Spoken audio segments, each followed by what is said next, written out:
Thank you for your patience. That's what they get for not showing up. Yeah. I'd like to call to order this meeting of the Maynard Planning Board, August 8th, 2017, here at Town Hall at 7:15. We have a complete board in attendance.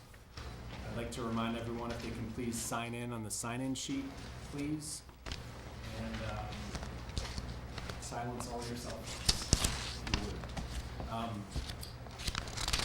We'll just start by opening back up the public hearing for the site plan review and 6 special permits for the 129 Parker Street project. Welcome back. I guess I'll just start off today.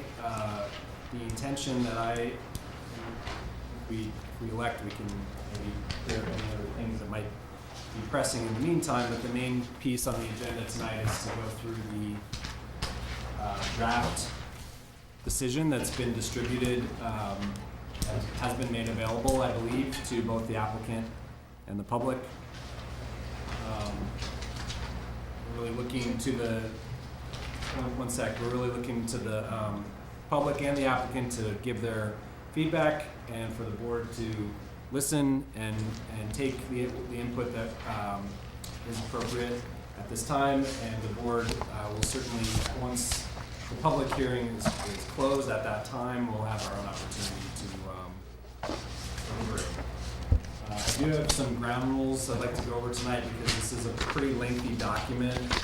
Just in the interest of efficiency, is there a question? I just would like to note for the record that the public was not given access to this document prior to this meeting. The document that is posted on the town's website is dated July 21, and that feels really difficult for people to be adequately prepared to participate in this meeting in a constructive and thoughtful manner when we haven't had a chance to review a lengthy document ahead of time. Sorry to hear that. We should have copies available now for what it's worth. Maybe when Bill gets back, We need to ask Bill. yeah, I think he went down to get some. That's what I thought he said. Okay. Fine. Yeah. Is there any obligation that we be given access to this document before this meeting? You know, on a legal basis, no. I mean, this is all, the draft decision is really, at this point, just a tool for the board to go down the list of things that it needs to consider on the different permits and to have a structure for discussing it as the applicant makes its presentation and as public comments. It's not a binding document yet. It's just, at this point, it's really just guidance. Well, certainly that's not ideal. We'll still go ahead and go through it. We'll get some copies, and if we feel like there are issues related to, the amount of time folks have had to prepare, we'll just take it on an issue-by-issue basis, I guess. Mr. Chairman, can I make a comment? Yes, please. Just, not to be argumentative with the audience at all, but I think if my understanding of the board's intent was to publicly review the draft decision in which each item will be gone through, so I can't quite explain why they didn't have access to it, but they have access to it now, and as we go through, they can read each condition. That seems more than reasonable, given That is the situation, and, again, if we feel like there's an item that needs more input, it's our decision whether or not to close out the hearing. So, if need be. Yes. Yes, Donald, I find it aggravating. I've come to this town building for many years, and up until the time I started to make noise about people coming with a presentation and giving everybody up there a copy and leaving the public, the citizens of Maynard, in the dark, it's kind of tough to know what the hell is going on if you don't know really what you're discussing. And that's where a handout, as far as I'm concerned, and I've said it for a good many years, and most of the time a handout is given to the people in the audience. because it is a helpful piece of paper. But I find there are some boards that simply ignore it, and I can't understand why. Thank you. Mr. Chair, we're not ignoring the issue, and my understanding is that there'll be some documents that will be coming up the stairs momentarily for the public to use. I'm not sure, again, we can ask Bill, but I'm looking at the Town of Maynard website under 129 Parker Street, and there's a copy of the draft decision, first item, listed right there, and I'm looking at it on my phone. And it's the one that's dated July. My understanding is one's been handed out tonight that's dated in August. There's been several revisions, but the content overall hasn't changed. There's been some wordsmithing here and there, but the content and the decisions are the same. I guess it was implied that you guys hadn't had a chance to look at it, and I just want to, for the record, state it's on the website and available for viewing. I just would like to have it be on the record that, the audience had clearly requested for the last 2+ weeks that we be able to have access to it prior to this meeting, because it's very clear that the board understandably wants to be able to move through the document swiftly. And our ability to respond swiftly to each section is limited by our lack of access to the most current document. I'm not opposing the meeting moving forward. I would just, I think it's a fair concern for the record. Fair enough. Okay, with that taken into consideration, we'll move forward and consider each of these items as they come up. So I'm going to read out some ground rules that I'm going to propose tonight. I will ask others from the board if you have additional ideas or objections to anything, please let me know. But I think these are, really in the interest of getting through, the document efficiently. So the intent really tonight is to focus on section 9 of this document, sections 1 through 8. So we outline a lot of detail having to do with documentation that's submitted, the kind of broad description of the project, and so forth. These are all, in my opinion, items that the board and the town staff, town council can iron out and ensure will be correct. It's really section 9, and again, apologies that the additional copies are still on their way, but I'm reading it on page 13, section 9, conditions of approval. That's what I intend to discuss tonight, and there's plenty there. So I'd like to proceed in order. Start at the beginning, move through the end. Really will be unable to return to topics that have already been covered. So we'll do what we can to tackle things thoroughly and not return back. I'm going to lead everyone through the document, and I will refrain from reading the full text unless it's absolutely required for clarity. I'm going to give the applicant an opportunity to provide their comments first Tell them prior that to this the is what we public want. on each But I haven't seen them. item.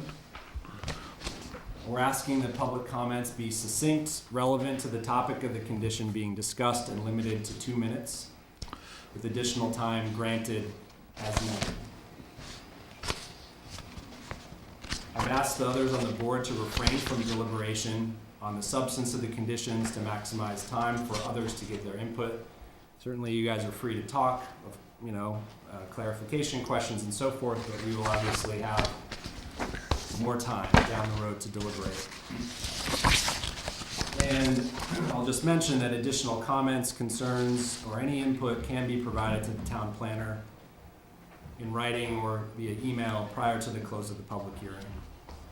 So, and that was clarified last time, that could be even an email received or sent to the town planner prior to the actual time of the closing. So if we say hypothetically close at 8:45 tonight, anything received prior to that time can be included in the record, and we would consider during our deliberations. Comments from the board on the ground rules for tonight? How are we going to?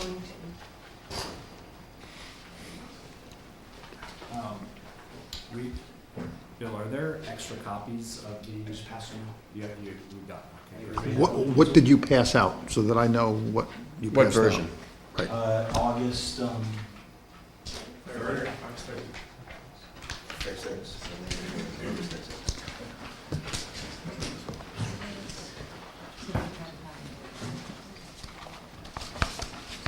Anyone, any questions or comments from the public on the ground rules for tonight?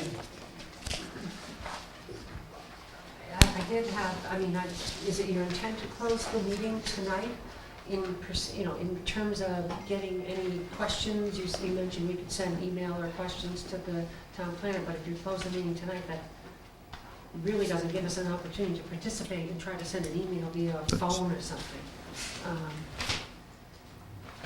I mean, I think that I will ask the board at the time, if we get through this document, I'll ask everyone if we feel like we've had the input.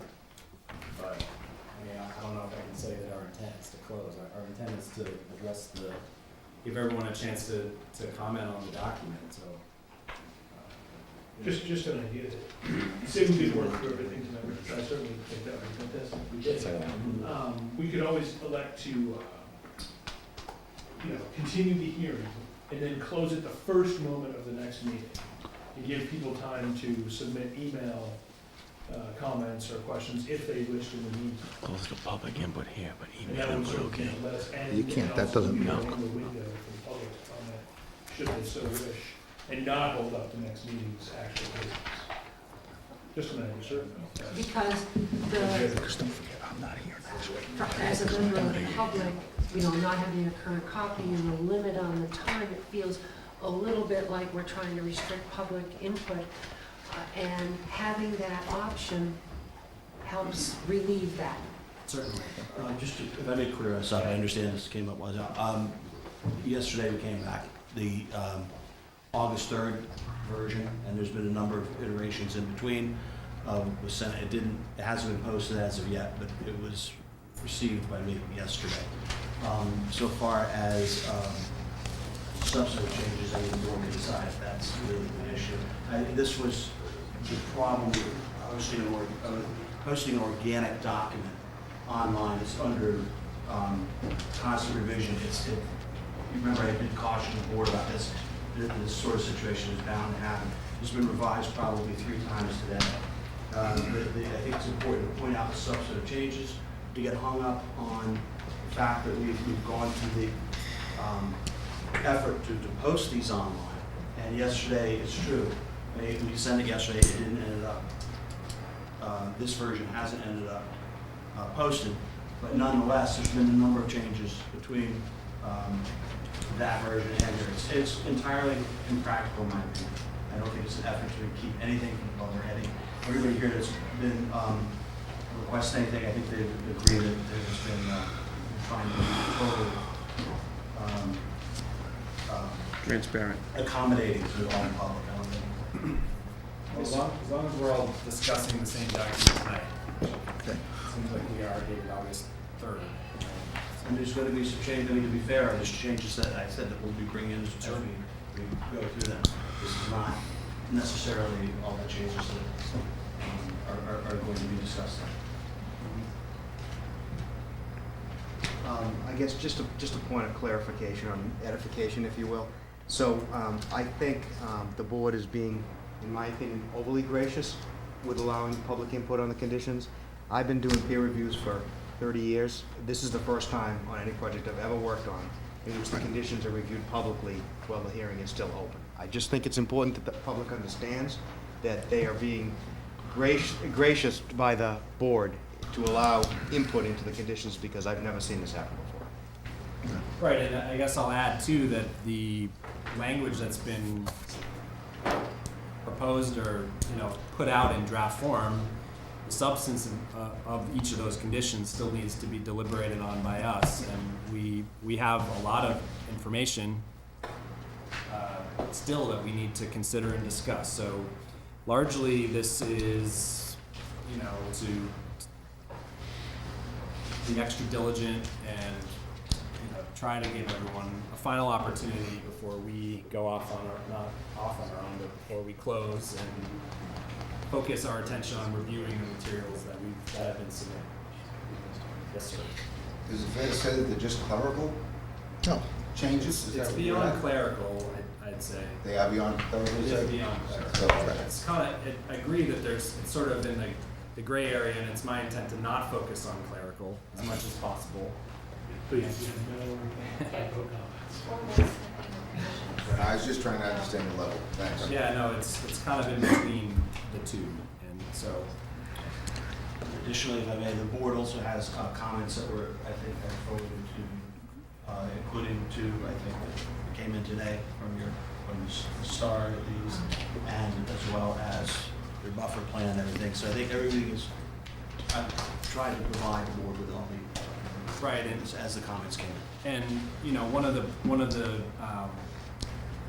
points that I will make sure happens is that during our deliberation, that we go back through all the correspondence and just tick through it and make sure that we've processed what's been submitted. So if you have submitted comment to Bill or anyone else in writing, we will make sure to review it again during our deliberation. So, with that said, I am looking at page 13, under section 9, conditions of approval. And I guess maybe an important way to preface this whole conversation is that this decision is indeed drafted in the affirmative, which suggests here, right in this introductory paragraph to section 9, suggesting that we, the board, will hypothetically vote to approve site plan and special permit. This vote has not happened yet. The way that this is done is we have to draft an affirmative vote. I think I've not heard any resistance from anyone on the board at this point about proceeding in this manner, but just to remind everyone, the vote has not been taken. And Mr. Chair, if I may interrupt for a moment, on section 6, it's clear to point out that the vote is not taken, and that this grant or deny is an option on the whole thing. So we didn't try to. Absolutely. Yeah, so on each specific vote the board will be taking, it is not, there's an option, grant or deny. Okay, so I'm just gonna go for it, and I think it'll just be myself and Angelo. Anyone from the board can jump in, but just, you know, there's a bunch of stuff that I think we can probably kind of cruise right through. A1, you know, deals with ensuring that the project meets state and federal regulations. I think I can even expedite it further, because since July 21st, my role and town council's role was to take what was really just as Bill called it, an organic document, okay, and work through it. During this 2-week period, we have pointed out things that we thought that were legally deficient, or factually deficient, or mechanically deficient, and we have worked through it. 85 to 90% of the draft document we had no issue with. So as you pointed out, the first 12 pages, I think there's one little change that needs to be made. Coming here, I can go through this. I don't know whether the board has digested this, but I can go through section by section, and there's going to probably be 10 times in the next half an hour where I'm going to say that we disagreed with the draft and we would like this change. Okay. Now, with that said, that is from the August 3rd version. Between July 21st and August 3rd, Town Council made some substantive revisions, mostly narrowing things down. So, and that's the document that we're working for. So we have no problem with section 9, A1, A2, A3, A4, A5, A6, A7. Now, I did raise issues, and I listened to discussions and arguments, and we said, okay, I mean, if that's, we are withdrawing any argument or protest onto that. Section B, we had no comments at all. Section C, we had no comments at all. Section D, we had no comments at all. Section E, as it's written in the August 3rd draft, okay, we have no problems with at all. That is a revision from the July 21st one, however. Okay? It had been toned down, and again, I have like so many copies here. I can't tell you exactly how it was revised, but I can tell you it was revised. And we have no problem with that. That was section E17. As written, we have no problem with. Section E18, we have no problem with. Corrected dates were inserted. I don't even think there were any typographical errors. Section E19, we have no issues with. Excuse me, I just flipped over one page too many. Then we get to section F, the conditions precedent to commencement of the project. There was quite a bit of dialogue, okay, over a lot of this. So let's pause. Okay. We'll go back and make sure everyone else is caught up. I think that will largely be helpful to kind of read through a lot of it. So section A is, in my review, and town council, please jump in, but it's fairly boilerplate, kind of cover us and make sure that, if we've missed anything in the condition, that it's always, we're not approving anything that's gonna violate federal, state, local, laws. It's linking this to the Conservation Commission and the Board of Appeals, Massachusetts Environmental Policy Act. I'm looking down at, I'm at A6 and A7, sort of administrative copies of approvals submitted to the board. Does anyone in the public have any concerns or comments about anything in section A? Great. Section B. Yes. There were, I was curious, the previous draft did have several items. Were these what the applicant was referring to, that were comments and were deleted? Because section A ends currently with 7, where previously 9 and 10 were included. There were, the project shall comply with all rules, regulations, ground permits. Did that not apply because it's historical? Yeah, I'm sorry. Yeah, in the very original version, and again, could take for days. There were 7, 8, and 9, okay? I had discussion with town council about the necessity of the inclusions of references to the Shade Tree Act and to the Scenic Road Act, and all that those sections, okay, and then the last one was the Historical Commission. It said that we had to comply with all of them. We do. Okay, so in an attempt to just hone down the agreement, John Whitten and I agreed that, I asked that, hey, that should just be taken out because we have to comply with them, it's state law. Okay, and if it's applicable, then it applies. I mean, and there was a lot of that editing going on. I do have all 3 versions if you want me to go through again. I tried to tell you. I think we should all just, be aware that changes from previous versions to get us to where we are today, we're all done with Barbara and John. And in fact, the August 3rd version was essentially written by town council.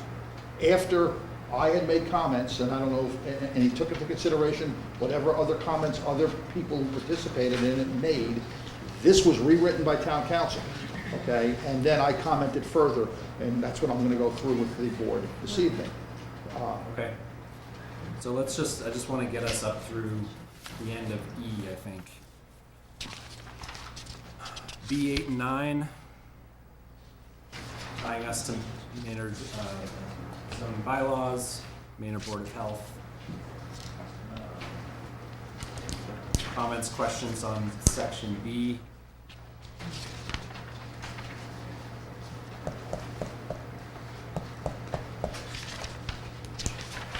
In terms of C and D, Barbara and Angelo, I mean, we're talking about the number of dwelling units in apartments, in the independent living, continuing care.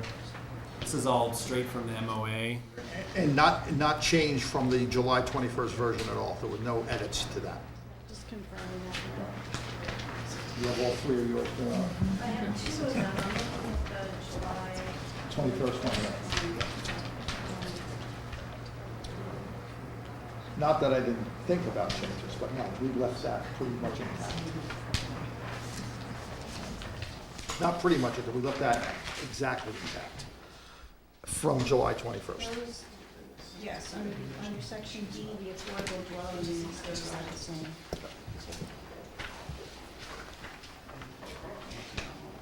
Questions, comments, or concerns about C or D from the public?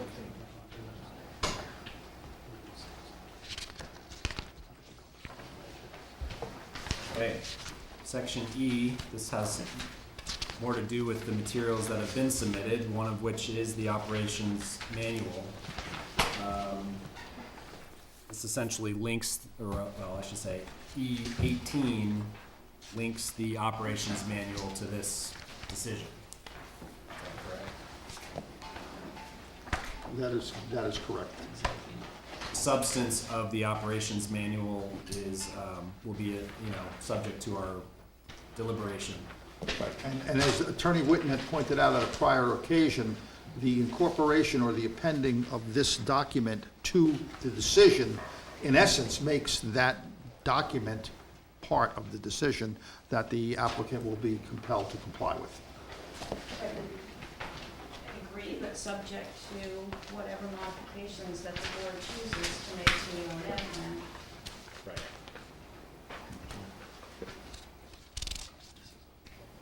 Let's see, 18.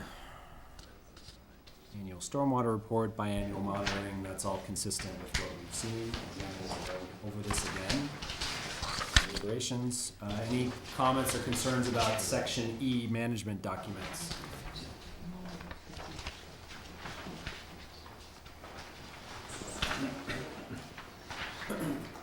So, hearing none. Right. No, I'm sorry. Yes. Trish Saunders, 11 Detling Road. I think what you just said means the answer to my question is yes, but is it accurate that the board is able to take specific aspects of the O&M manual and adjust it? For example, there have been numerous discussions around delivery hours, and you could choose to change that particular aspect or other specific Yes, aspects yes, of the the answer, O&M document. yes, the answer to that is yes. Thank you. And Mr. Chairman, I would think that since that is the only place in this document that deals with that subject, that if the public has comments about that, I think this is the appropriate time, unless you're going to deal with the O&M document separately later. Because this is basically saying the July 24th is it. We understand that you can revise that, but, I don't know whether you want to deal with that now, or do you want to deal with it later? My intention was to not deal with it now and to deliberate on it later. But if the, Correct. The board has taken in information from the applicant in the form of the proposed O&M. The board has heard testimony from the public regarding what the public believes is appropriate. The board retains the authority to modify the O&M based on the concerns it's heard or its own concerns. So mechanically, what gets incorporated, how it gets incorporated is something that can be deferred to later, which is what I believe the chairman is saying. So during its deliberations, the board will discuss all the information heard on the subject of the O&M plan, and will decide what, if any, modifications it wants to make.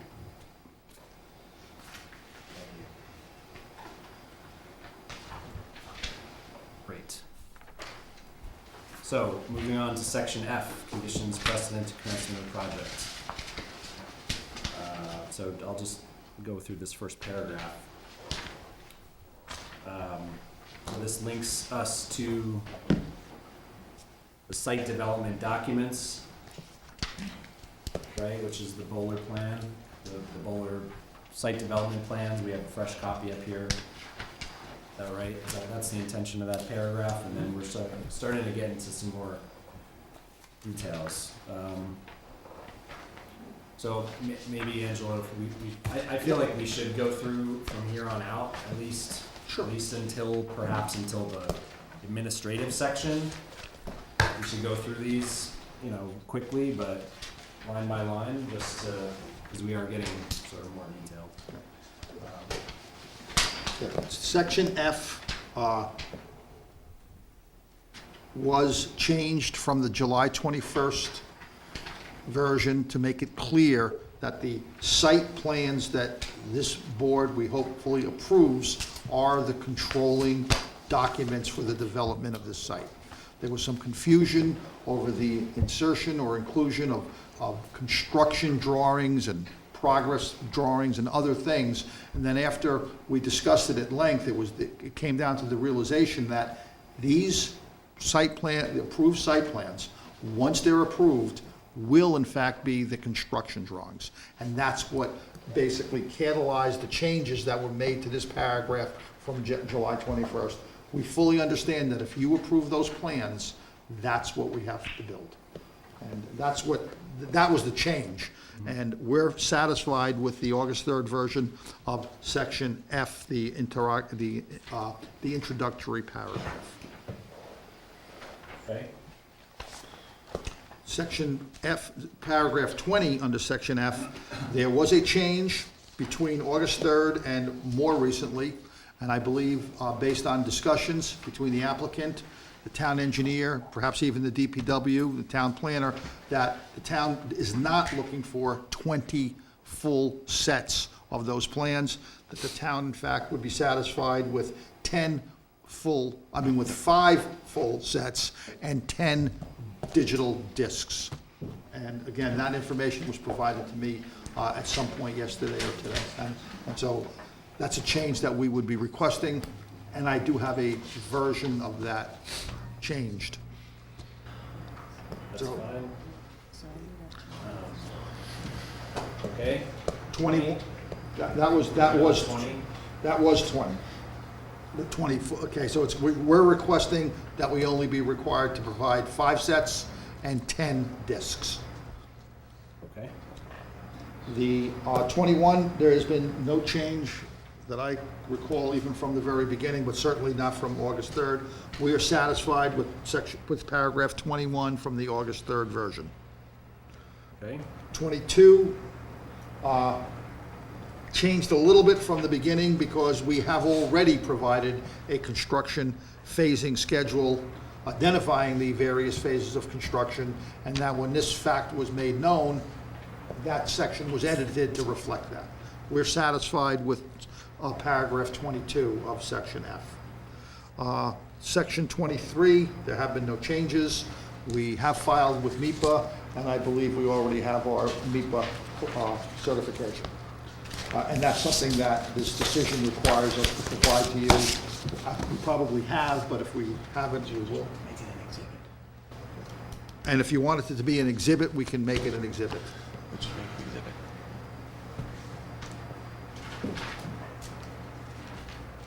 24. Now again, keeping in mind that these conditions are conditions to pre-site disturbance. So before we can disturb the site, these are the things that the applicant is being required to do or produce. 24 is something that we have not done, but we of course will do because the town clearly needs the right to have these easements.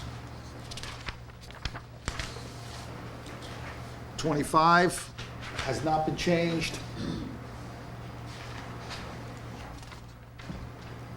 I just want to keep my page flipping. 25 has not been changed.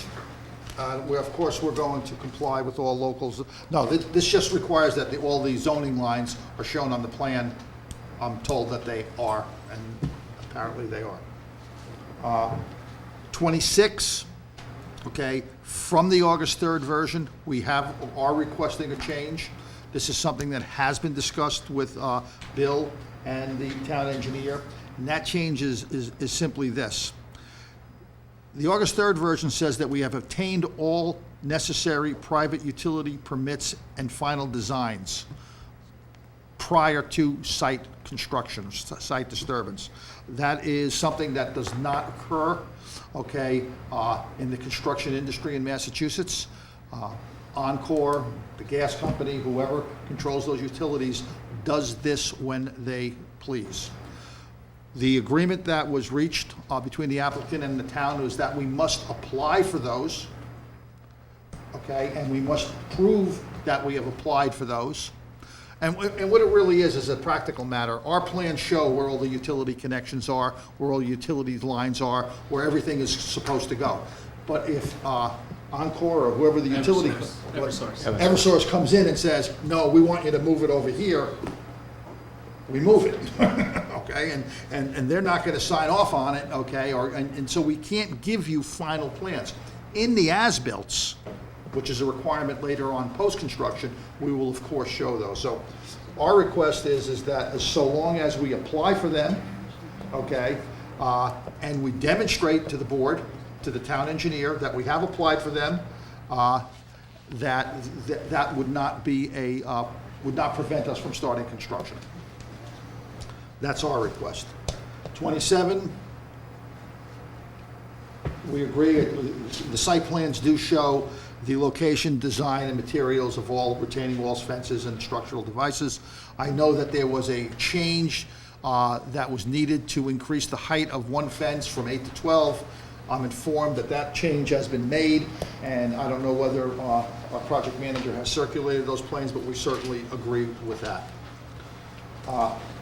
28 is the, Hold on one second. Okay. 28's a... the big one. Any public comment on anything up to 27? Did she have it? 27 on page 17? No, did you give it to, what's her name? I'd like to make a comment in regard to number 27, that the site plan indicates the location and design of all retaining walls and fences. The concept plan that was approved at the town meeting included a more detailed buffer landscape plan that has been attached to recent documents. And on that plan, it clearly indicated that there would be a 6-foot-high retaining wall set in from my property line and built at the 45-foot landscape buffer. And that retaining wall is very important to be able to ease what is currently a very steep grade and allow for more effectiveness of the trees that will be planted in that buffer. The current site plan indicates a retaining wall that will only be 5.75 feet at its highest, and that quickly drops off to the east and slopes to 0 feet at a place that is still inward of our property line. And it is unclear on the site plan what kind of drop-off the wall might have on the western side. So basically, the site plan indicates a retaining wall that does this rather than does this. And a retaining wall that does this will not be effective in achieving the objectives that were clearly part of the concept plan that was approved at town meeting. So if that specificity for a consistently high 6-foot retaining wall behind 11 Detling Road could be included in the plans, we would be grateful.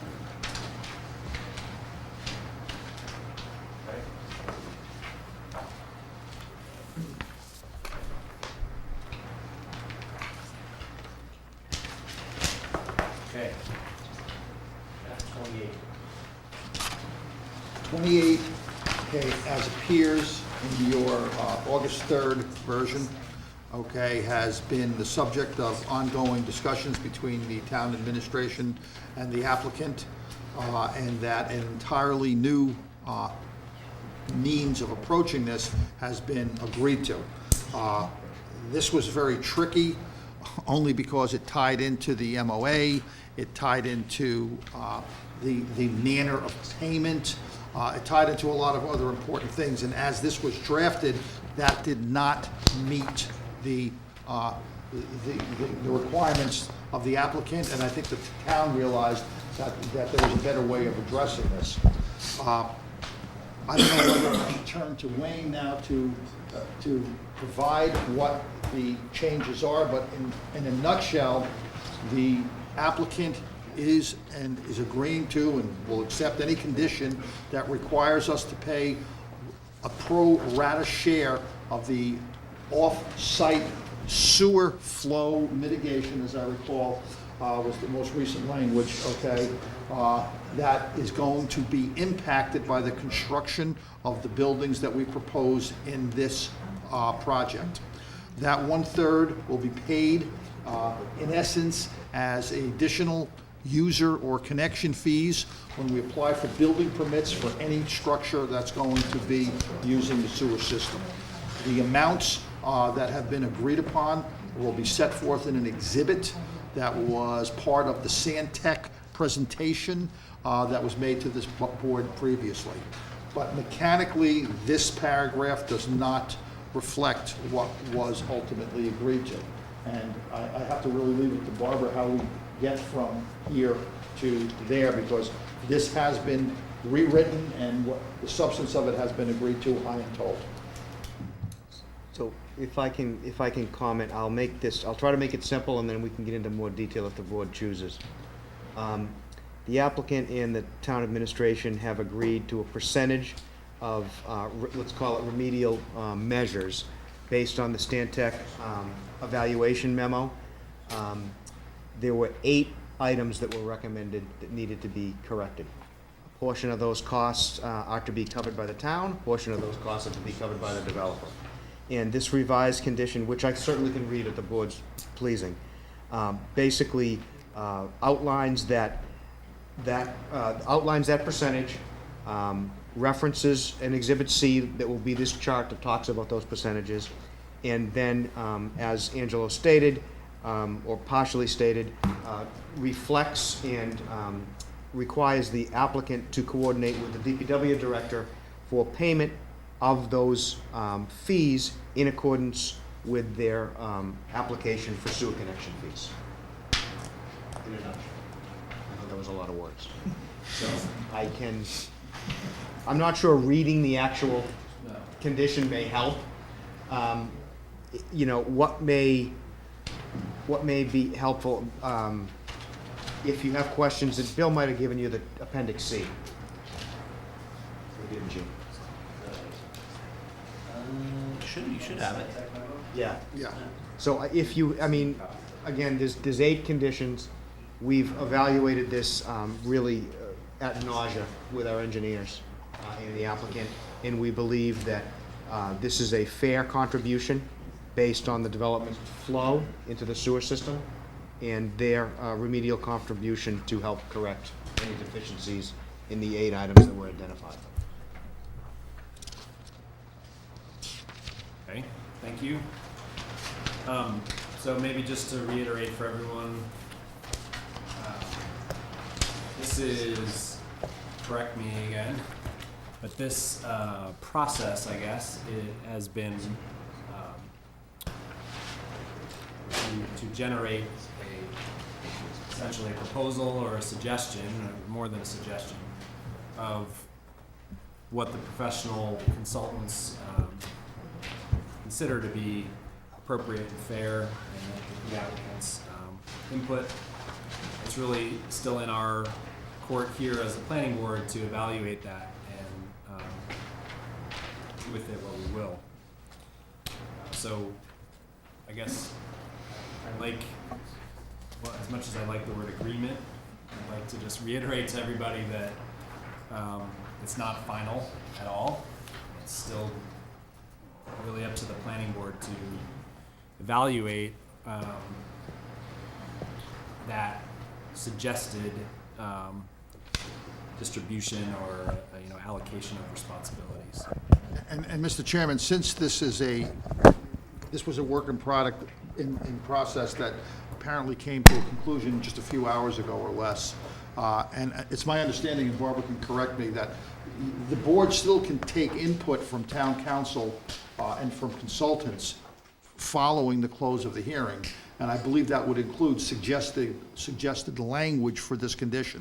We can't make any further proposals if you close the public hearing, but I believe the language that I was shown by Wayne, and certainly Barbara and Wayne can then discuss any aspects of that with the board.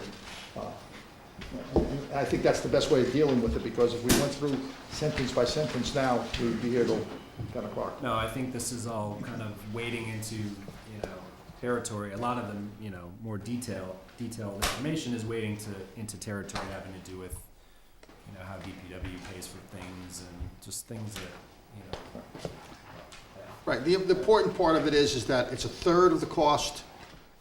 It's payable before we get a building permit for any building that's going to impact the system. Okay, and that's the heart of it, and then the mechanics would be with DPW.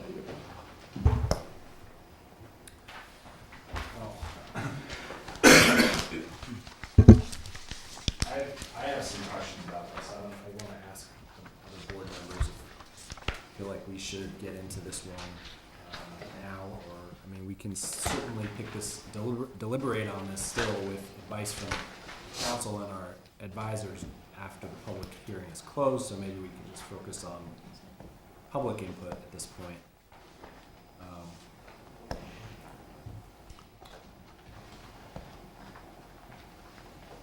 Maybe we'll do that. At this time, does the public have any input to provide on section F, number 28? Wayne can provide further clarification if needed. Yes. I have a couple of questions, I may just be confused. The first question is this a arrangement for payment, or does this change that sewer connection fee amount that has been discussed at previous meetings? There was a sewer connection fee that the applicant was discussing, and this this discussion outlines some payments in addition because of or in place of the. Not in place of. Okay. No. So does the sewer connection fee, is it the same as it has been? Exactly the same as what is included in the memorandum of agreement. If I can just explain, the memorandum of agreement, as Attorney Whitten has said to this board countless times, set a floor. That agreement also said that was just a floor. Since these issues arose after the memorandum of agreement, and the applicant and the town have agreed that these issues need to be addressed, okay, those fees that were in the memorandum of agreement are going to be increased by the dollars amounts that are in Exhibit C.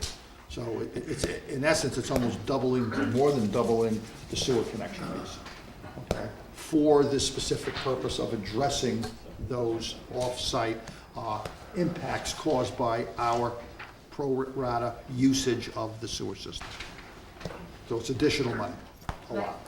Thank you. My other question was, it sounds like the Stantec study uncovered some issues that we may not have known about as a town that we are going to have to address, and I guess anyway, but will these costs be essentially a surprise to the rest of the town who's not been part of this? I'm not sure if this is something we knew about, or something that came about as part of the study for this. So we had not conducted a closed circuit television inspection of this section of the line ever, to my knowledge. And we did uncover some things that we were not aware of, that the town would have had to pay for themselves if this project wasn't here, to be honest with you. It could be catastrophic. Some of them could be, correct. Thank you.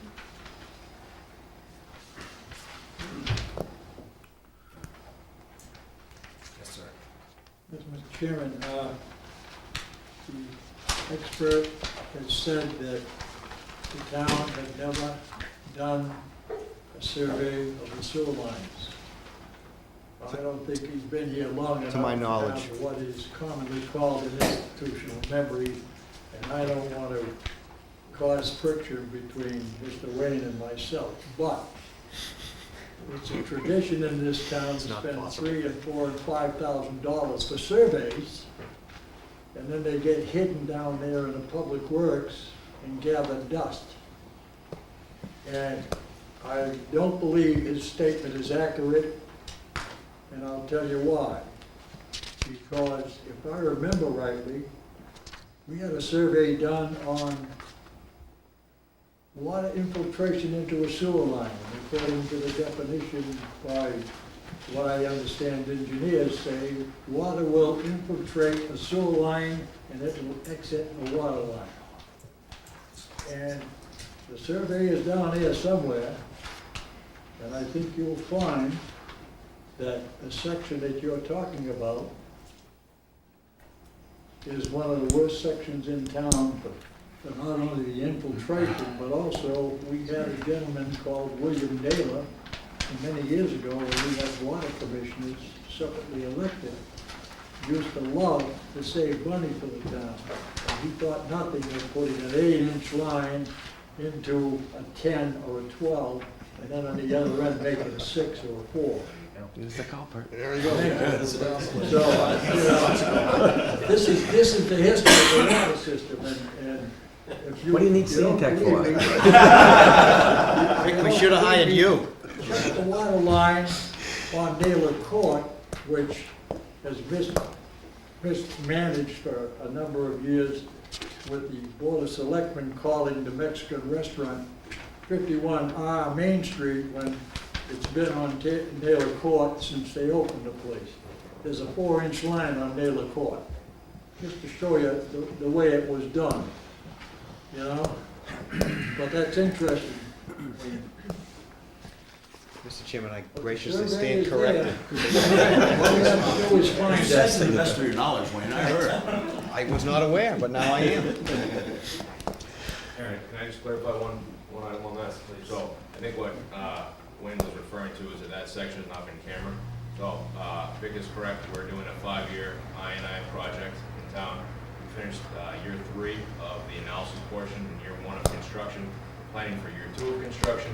It's an ongoing analysis of our sewer system townwide. Part of that includes some camera inspections, manholes, and some sections of lines that we've determined have some issues. That section that we've cambered as part of this project for 129 Parker Street has never been cambered before.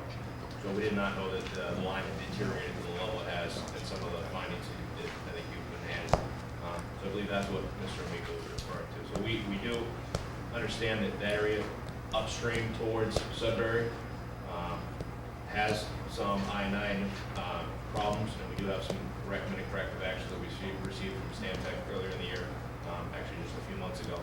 So we are working on a plan to resolve some other issues as well in that area of town. Thanks. Okay, we're gonna move on from section. One quick question. Yes. So, my question is just when Exhibit C is expected to be finalized. I assume that means after the public hearing has been closed, but before the board signs off on the decision? That was a question. Is there still further development expected in Exhibit C? From DPW and engineering, and I'll ask Aaron and Victor to comment otherwise, but Victor from Stantec, but I think the proposal is sound and complete from our standpoint to the board at this point. And there won't be any recommended changes unless there's some minor, and I'll use the word that was used, wordsmithing in the actual condition recommendation between council. Thank you. We would be content with, you know, that any condition says that we're going to be in substantial compliance with that. In other words, if you have to tweak it a little bit, I mean, it's not going to be an issue. If it's going to be substantial, then that would be an issue. I don't think it is. I mean, this has been something that's been vetted now for several months. Well, I mean, in the end, this is useful, but it's just a recommendation to us, right? So it could stand as its own recommendation without changing. We can. Well, no, I don't know. This is a proposed condition to approval of this site plan and these special permits that the applicant, in fact, contribute at a predetermined percentage. There is language that was included by town council that made it clear that that's okay with the Supreme Court and the courts of this Commonwealth, okay, so long as it is proportionate. So what you can do Yes, you can make whatever condition you vote on, but it has to be consistent with the advice that town council gave you, that it be proportionate to the usage. I think Angela was talking about a few different things, so I just want to go back to what you first said, which is that this is in the form of a recommendation to the board, and I would agree with that. Regarding some constitutional limits, council is correct. There is a point past which the board cannot require amounts of mitigation if they're not related to the project. So there is that boundary out there. But I just reiterate what the chair said is correct. But the condition doesn't, is it linked to Exhibit C? Well, the condition, as it's written now, the condition is linked to Exhibit C in that it says the applicant will contribute 33% of the cost of these improvements as specified in Exhibit C. So it is currently linked, but the condition can be modified to reflect what the board's conclusion is. Well, I'm just thinking back to the link back in, earlier to the O&M plan, where the O&M plan document effectively becomes part of this. Verbatim. Well, This is not the same thing, right? Where are we suggesting that the copy of schedule, well, so you're saying yes, it is, actually. well, it could, as it's drafted, the condition is linked or references a specific schedule of improvements and costs.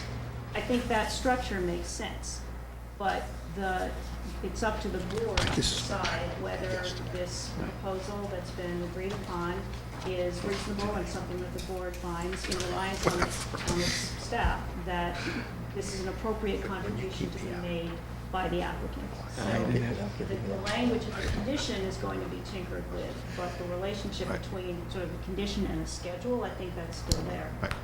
The proposed condition that I believe Wayne and council will be showing you anticipates that problem, that Exhibit C is the anticipated costs, okay, but that the final amount shall be determined, okay, by the Director of Public Works.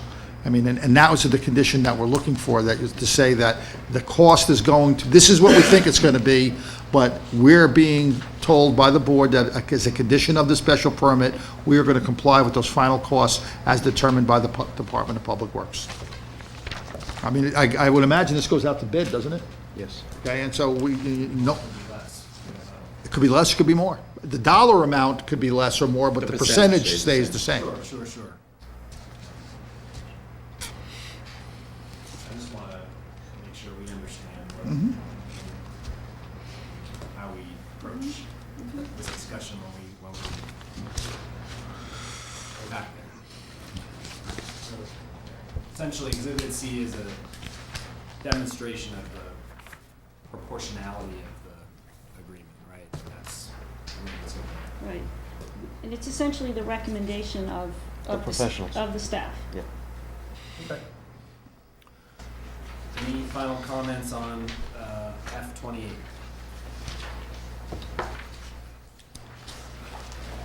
Okay. On, which is G, is the conditions precedent to the application for a building permit. In other words, what we have to have demonstrated or completed, okay, prior to being able to apply for a building permit, and it's my understanding that the building commissioner won't issue a building permit unless and until these things are substantially complied with. That's the purpose of the condition. Paragraph 29, we have had discussions with that, and the preamble, paragraph 29, has been suggested and agreed to be changed.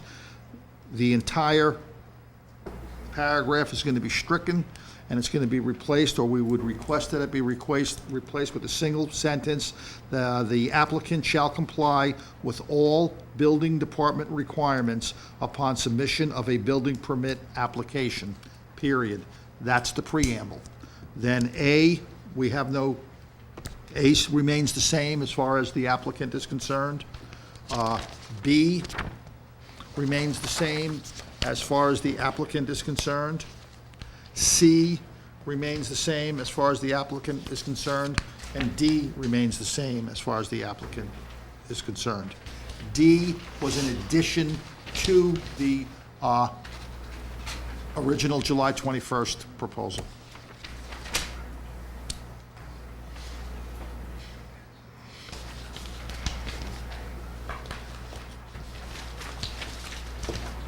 So these are conditions that are met before any building permit, building one. Right, it's basically, when you read through it, is the site has been substantially completed to the point where the building inspector now can start to issue building permits.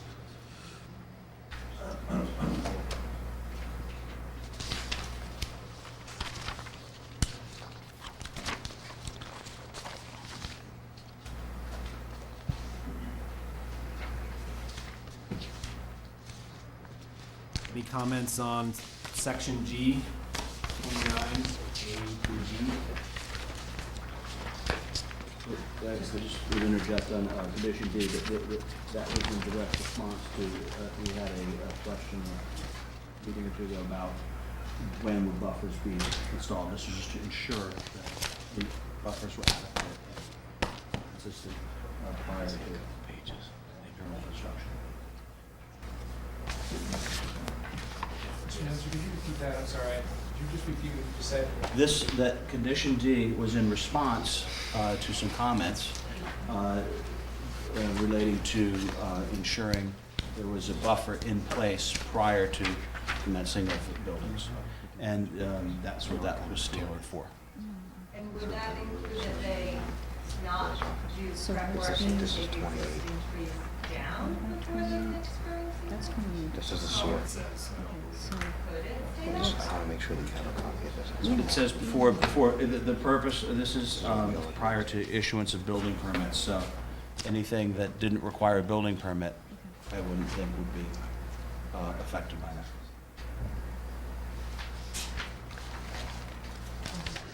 So, I guess that may have been from my comment, and I appreciate the inclusion of this. I just wanted to clarify, just make sure, I mean, it seems to be clear, I just wanted to clarify, and make sure I understand. So it's saying here is that these things will be installed unless you started installing these at a point in time where you can't do landscaping, like in the middle of winter, so landscaping will wait till spring. Right, That's what this is saying. Right, it's seasonal consideration for that. I just wanted to make sure that's, I understand. Thank you. Church Saunders Detling Road, I would just respectfully request that if there's any way that if activity on the site is going to take place, that if there's any way to let the existing trees stay there until the replacement trees are ready to go in, it would just be really a great benefit to the abutters.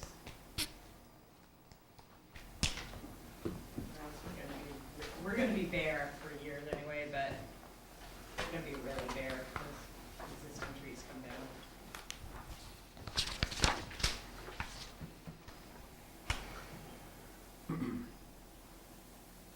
Okay.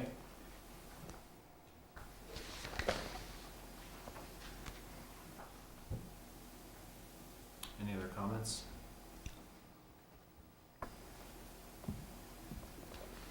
Okay, let's move on to H. Okay, H is conditions relating to construction and compliance with site plan and special permit approvals. The applicant has no issue with H30.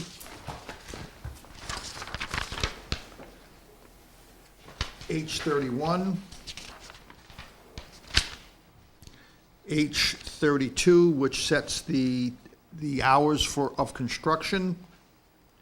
H33. H34, H35, H36, and again, I apologize because the numbers have changed as we've moved along to H36,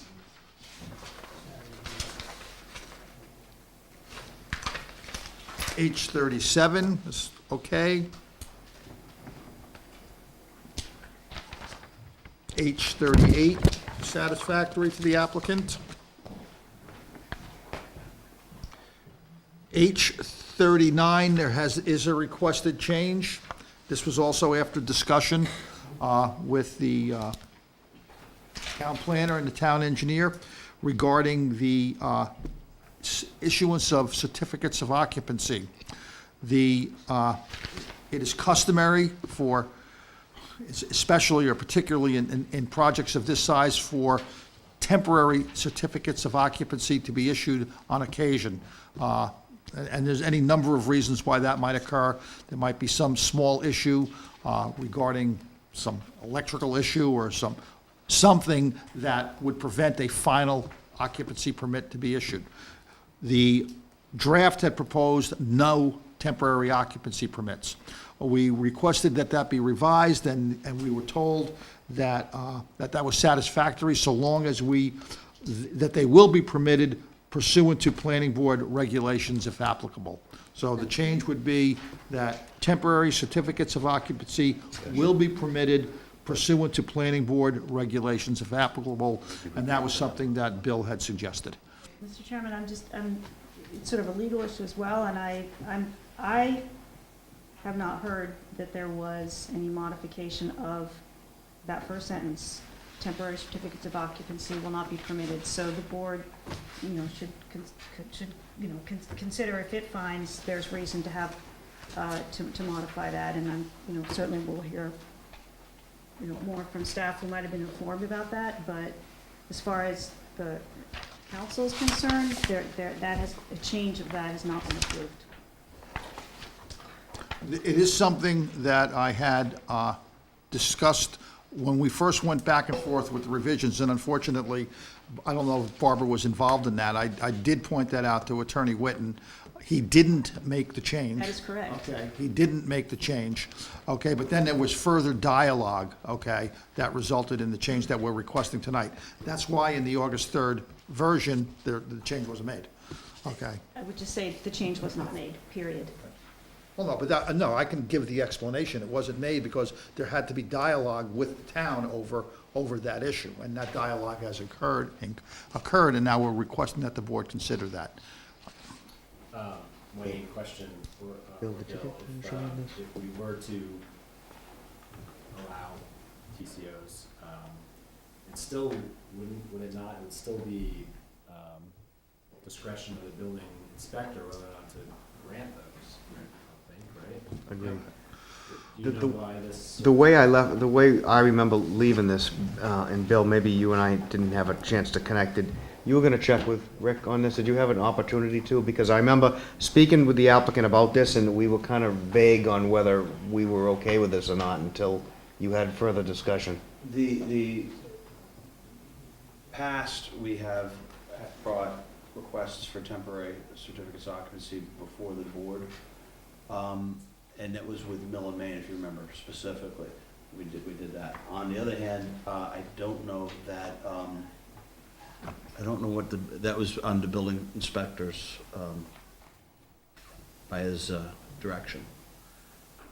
So that may be something that we would have to tweak. Regardless, it ultimately would be his call on that. Our request would be that it be left in the building inspector's discretion. I mean, that's the suggestion that we had wanted. And then we were told about this potential planning board regulation, but it's up to the board. And That I was- assume that there's a law that defines the conditions where he could grant a TCO and when he can't. Right, and I don't know what that is. The way my recollection was that we weren't really thrilled with the temporary COs, and we left it conditional on planning board approval if they chose to come back in front of you to request that. And it sounds like they prefer not to do that. And the board could hear from the building inspector on this issue, if it wants further information on the building inspector's opinion on whether this is an appropriate thing to do or not. So, In a closed public hearing? no, after, it's considered advice from the boards, from town staff. So it could, if the board wants further information on this in deciding whether to grant the applicant's request, it can get that information from the building inspector later. Mr. Chairman, Yep. do you want an example as to why we would need one? No. Okay. I don't need them. Anyone else? I mean, we can, I don't personally need it. I mean, I think it's good to know that Rick is available for us. So if we can just maybe go back, I know I said no going back, but we'll just take public comment on 30 through 39 if there are any that we raise through. We'll just, yes, Trish. On number H, 32, in the third sentence, I respectfully request that the board consider adding language to allow that sentence to read something to the effect of construction or other activity that would allow noise to leave the site, not commence on any day, Monday through Friday before 7 a.m. or Saturday before 9 a.m.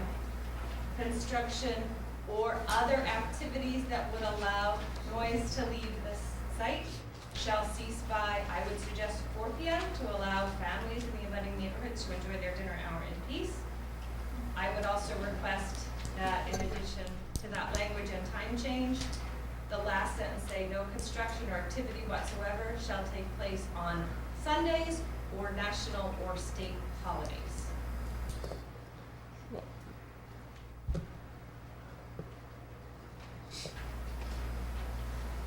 Mr. Chairman, a lot of contracts don't recognize state holidays.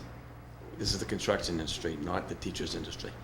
They work on a lot of state holidays, not national holidays, but state holidays. I mean, the longer we delay it, the longer it's gonna take to finish it. So do we wanna get the job done? I believe, isn't the only state holiday Teachers' Day? Columbus Day, you know. Columbus Day is a national holiday. It's not, it is not a state Well, I holiday. It's wouldn't- Indigenous Peoples' Day, maybe a state holiday, but not Columbus Day. Well, for me, a national holiday is New Year's, Christmas, Thanksgiving. Those are the 7 national holidays in my mind. Maybe the wording could be or any, on any postal holidays or any banking holidays.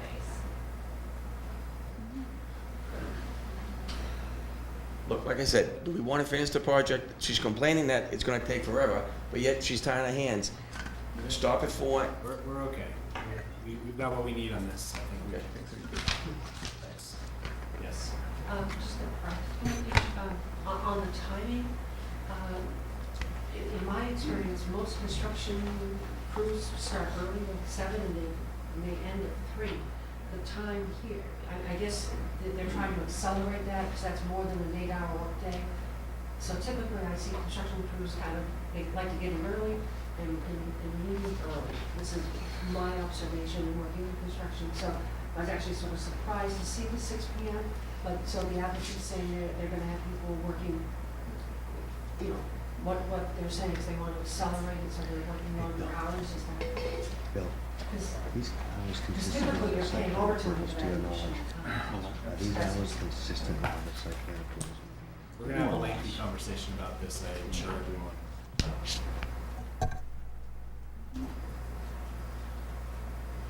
Any other comments on H 30 through 39?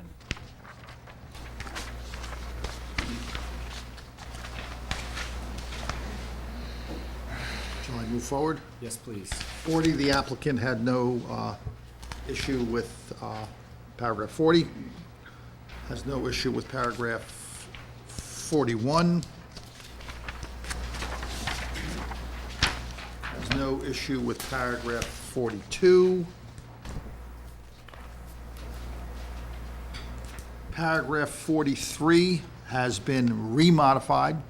What you're reading in the August 3rd version was what we had requested and what appeared to be okay with the town. However, when it got further scrutinized. The town clearly wants the walkway to be asphalt rather than stone, dust, and gravel, and the town wants the walkway to be 6 feet wide and not 5 foot wide. Again, a draft language to that effect has been circulated, and the applicant has no problem with those changes, subject to the town providing whatever authority we need to do that construction on town property. I mean, we could take it to our property line under our permits, including the order of conditions, but whatever else the town needs, okay, and I don't know whether they're gonna need an order of condition, or whether the town wants to have some easements, or whatever authority we need to do it, the town provides it to us, and then we'll construct it according to what they're requesting. You can add whatever conditions that you want, Mr. Chairman, that's fine with us. Wasn't there a Conservation Commission question you had, or one of you had? I don't know, I mean, to me, it appears to me that there'd be an order of conditions required for that, unless the town is somehow exempt from that, I don't know. And I don't know what was actually permitted on the Conservation Commission filing for the site. Nothing off-site. Well, there was clearly the path was clearly shown Yes. on the design plan, but I don't know what was shown on the Concom filing. It wasn't provided to me. And I committed to the applicant that we'll work with them to make sure that this happens. This was committed to in the concept plan. They want a connection to the high school, and we'll make sure that we help them get one. And we're willing to build it, we just, So the board can add whatever language they want to make sure that that gets effectuated. the 44,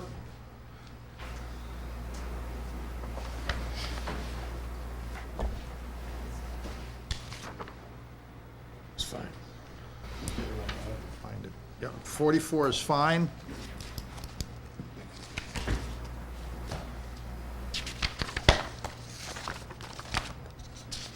.45, the applicant has no problem with. Same with 46, same with 47. Same with 48. 49, there was some discussion, and that is, there was agreement that the last sentence, that the plan must be on Mylar with 6 sets of prints and must be suitable for recording, period. And we're requesting that you strike the words "at the Registry of Deeds." It's our information that the town of Maynard doesn't record as-built plans. But these will be Mylars, and they will be suitable for recording, which in legal parlance means that they meet the requirements of the Registry of Deeds.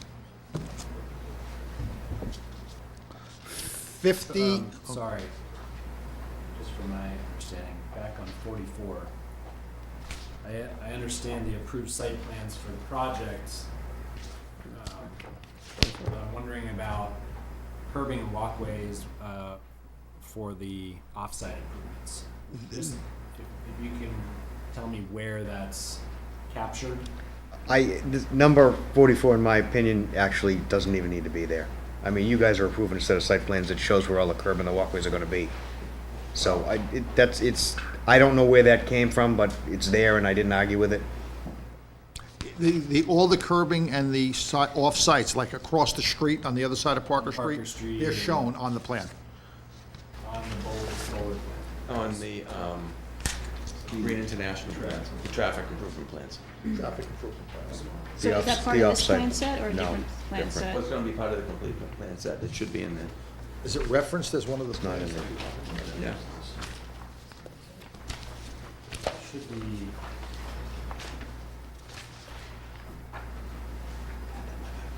Okay, good.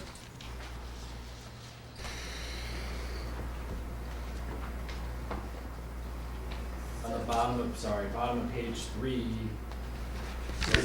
table, proposed roadway reconstruction of Parker Street, off-site improvements. Yes.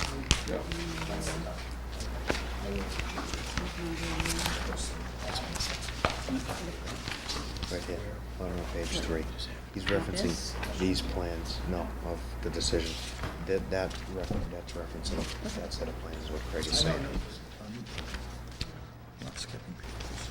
Yes. I just want to know, I think one of your earlier references to this referenced external improvements. I think that was the reason that was listed. It was specifically to make sure the external improvements. I think that's why that was there. And it was changed to a little bit more generic to include everything the same. That explains it. No, I was just going to say that even though it's referenced on page 3, it also needs to be, that particular plan should probably be referenced on page 4, where we list the various sheets, okay, of plans, A through J. That plan should probably be included there for clarity. Right, so whereas you have this packet that we've received here is not to be confused with the complete site development plans. Right. No, right, yeah, right. That's the older portion. Yeah. And then we have the landscape plans, and then obviously the green international plans that we were just talking about. And as long as we're on page 4, something I didn't point out earlier because we were jumping ahead, was that G really is properly internal landscape plan and landscape buffer plan, and buffer landscape plan is what it's actually called.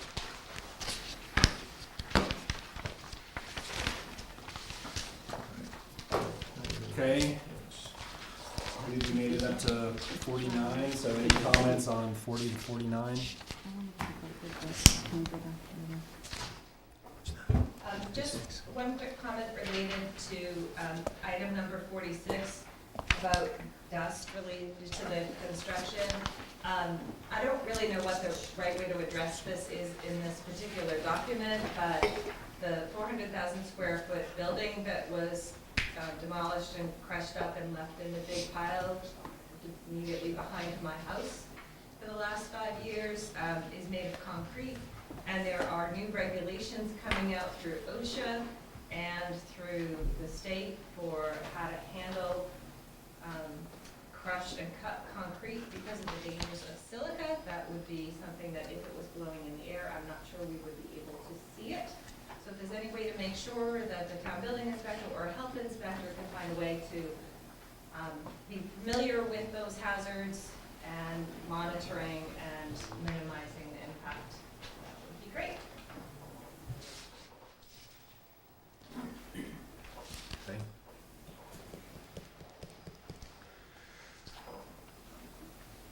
All right, so let's move on to 50. 50, their applicant has no issue with 50. Applicant has no issue with 51.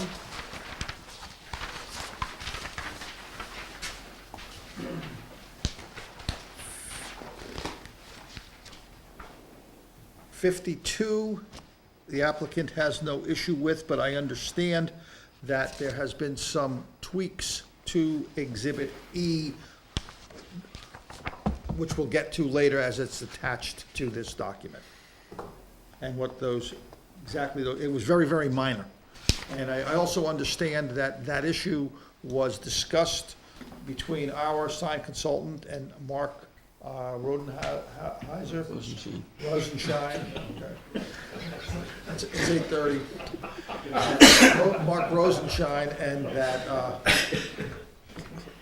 that he's satisfied with it. I was told that there was going to be some sort of a communication between Mark and the board. I don't know if that occurred.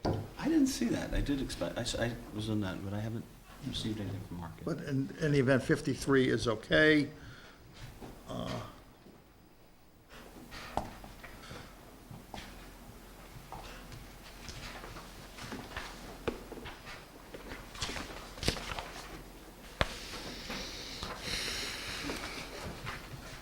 55 is satisfactory to the applicant.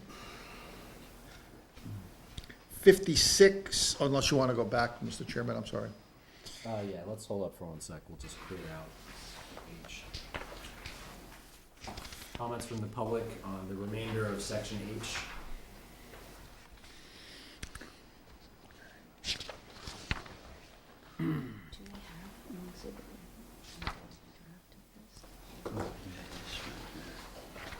It's gonna change. Should have.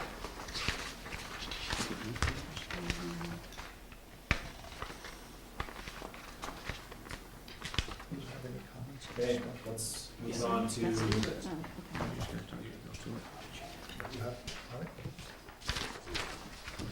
56, there has been extensive dialogue between the applicant and the town, particularly the town engineer, over this requirement. The dialogue continued until right before this meeting, and neither Barbara or I were present during that meeting, so I think I have to turn it over to Wayne to explain to the board what I think was agreed to, because I'm not 100% sure. So, Angelo, if I could, I respectfully would prefer to turn it over to your client and let him make a request to the board, and then I can explain my interpretation of that, if that's acceptable. Yeah, no problem. So, Mr. Chairman, what we're looking for is, our engineers need to certify at the end of the day that through as-built plans and through affidavits, that the work was constructed in substantial conformance with the plans that the planning board approves. They're the engineer of record, they're the design engineer, they're the ones that would do the certification. So what we're requesting is that our engineers do weekly inspections, provide reports to the town on a monthly basis. Wayne had stated in the past, I don't know if it was in Maynard, but maybe with some other towns, I'm not really sure where it happened, but the reports don't always come in on a timely fashion, or they don't come in at all. And I understood where he was going with it, and I said, fine. So what we inserted in here is that if the applicant, us, do not submit the reports as he's requesting, that the town at that point have the ability to hire its engineer at our cost to do the inspections. I have to pay my engineer anyway, and we're not talking about 1 or 2 inspections. You know, we'll be out there for, 12, 14 months there. I don't want to pay my engineer and pay the town's engineer to basically inspect the exact same thing, and the town's engineer can't provide a certification to someone else's plans that they've drawn. So that's kind of where the problem is. So, and Wayne, stated, well, at certain points of the construction, I'd like the town's engineer to come out and do some inspections. And I said, I'm okay with that. Periodically, we were gonna collectively come up with a list or phases in the construction that the town's engineer would come out and do these periodic inspections, important inspections. For example, the underground infiltrator systems. Typically, they'll want to come out and look at the existing conditions before we start laying pipe and stone in the ground before it gets covered. But stuff like, asphalt and striping and granite curb installation, the engineer of record typically would inspect that. I don't need to have them and the town's engineer. So Wayne was gonna come up with a list of key points that he wanted the town to come and do the inspection, provided we did our work and gave the town backup. Did I? That's pretty good. Did it all No, right? Yeah. it's this, I'm not sure, the revision, This doesn't quite state that. There's a few tweaks that have to be added to it. yeah. And the version you're looking at is drastically different than what the applicant just explained, and what I gave input into. But I guess the way we left it is that I thought we could come up with a reasonable revision and rewrite of this proposed condition that would have the applicant provide the inspection, provide the report to the town to provide periodic inspections to make sure that things were going according to the plan, to make sure the reports were being provided, et cetera, so that the applicant wouldn't have to burden 100% of 2 engineers' inspections. I still think there needs to be some small amount of town oversight, but I do understand where the applicant's coming from. This is a big project. This is not something that's gonna be completed in a month. We wouldn't be having this discussion. Or even 6 months, we probably wouldn't be having this discussion if that was the case. But it's gonna be several years potentially. And part of the discussion, as I understood it, was that in addition to those predetermined town inspections, which we would pay for, okay, that we would also pay for and conform to the requirements of the DPW for water and sewer inspections and any inspections fees that are applicable to those inspections. Because I understand that DPW is going to do that, okay, and is required to do that anyway. So I think that they reached a fair compromise, given all of the circumstances, and there was some language drafted that Wayne can share with you if the public hearing closes. So you basically just have to refine or the scope. Right, you guys haven't seen the most current revision, which is pretty much as the applicant has described. I want to tweak it just a little bit and add a few more sections in there about town having periodic check-ins, and et cetera, and the applicant bearing the cost of that. In past decisions, the board may recall that that's how we have done, where we call out specific items that require inspection on behalf of planning board by town engineer, and that would be the same approach we took. We've done that in our other decisions we've made. What about the off-site improvements? Is that something that you would call out specifically as an area where you would want more oversight, perhaps, or is that encompassed in this, or I guess it would be, right? I'll ask the applicant their intent. Is this just the site work, or? It would be a different engineer, so the onset would be Bowler Engineering, the offset would be Green International, who designed all those plans, and again, at the end of the day, they have to certify Sure. by a registered engineer that the work was done in conformance with the plans. That becomes town property, though, so that's maybe. Correct. That's right. So in your list, you would probably be more, okay. Yep. Okay, so you take the entire scope of what we're reviewing, and you could make a proposal about what really needs, what's reasonable, I guess, to Yep. ask, and what is, would be redundant, essentially wasting effort. Okay? Yes. Please forgive my lack of familiarity with this particular topic, but does anything that was just said preclude regular visits to the site by town personnel to make sure that all of the standards of this document are being complied with and that all the environmental and safety aspects are A-okay? Yeah, this is strictly engineering. No, The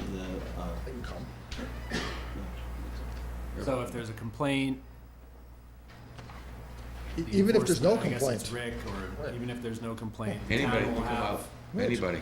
the ability to come out. Yeah, the building inspector, the DPW, the town Board of Health, engineer, Conservation. planning board. Yeah, the building inspector, I mean, to be clear, the building inspector is going to be ensuring compliance with the Right. site plan throughout the whole process. It's nothing, all that sort of stuff wouldn't change. And so how frequent would those visits typically? Well, it depends as they're required. I mean, they'll come out when there's something being done or something that requires a permit. I mean, this project, as we said, we're not sure exactly the timing of every structure or anything like that.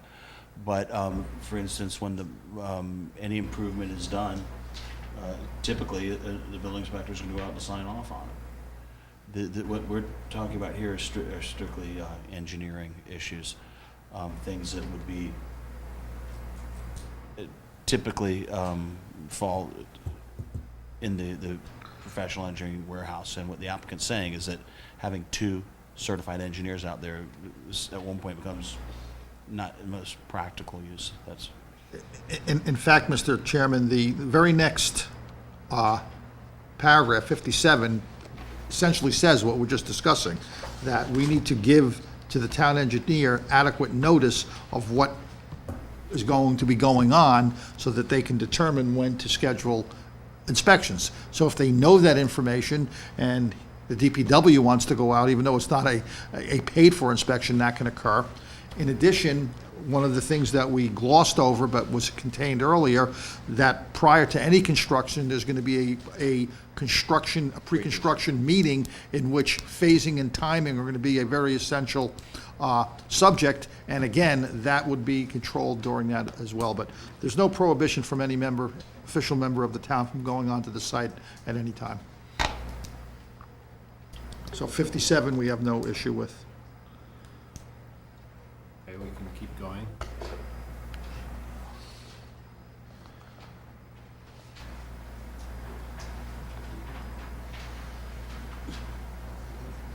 The 58, the only requested change is, this is the recognizing the need for the posting of a performance guarantee to be set by this board, and that can even be done post-approval for off-site mitigation. We have requested that it be for posting a bond for incomplete post-site mitigation, so that if there is work that is not done, that at that point in time, that we post a bond for that work. What's that? It's tied to an occupancy. Yeah, before the, right, if the work isn't done before the issuance of the first occupancy permit, then the board, we're suggesting, would have the authority to post a bond so that work gets done. But prior to that, we were suggesting that there is no need for a bond. Mr. Chairman, I don't think that would be consistent with how this board or other planning boards operate in terms of requiring performance bonds. You don't wait until you find out what hasn't been completed to require a bond. So the board should certainly consider the request, but it's really not consistent with the purpose of a performance bond. Thank you. So that, your proposal's been communicated to town council, but it's not reflected in the text yet. Is that what you're saying? That change of the insertion of the word incomplete was not something that was before town council, was something that was added as a result of conversations since the last version. Right, and I guess I'm just responding to what council has suggested, which I took as a request to modify the bond requirement to be only for once it's determined what's not been completed, which isn't really generally how performance bonds work. Yeah, I'm not in favor of that proposal, for the record. Sorry. Okay. 59, there is a agreement.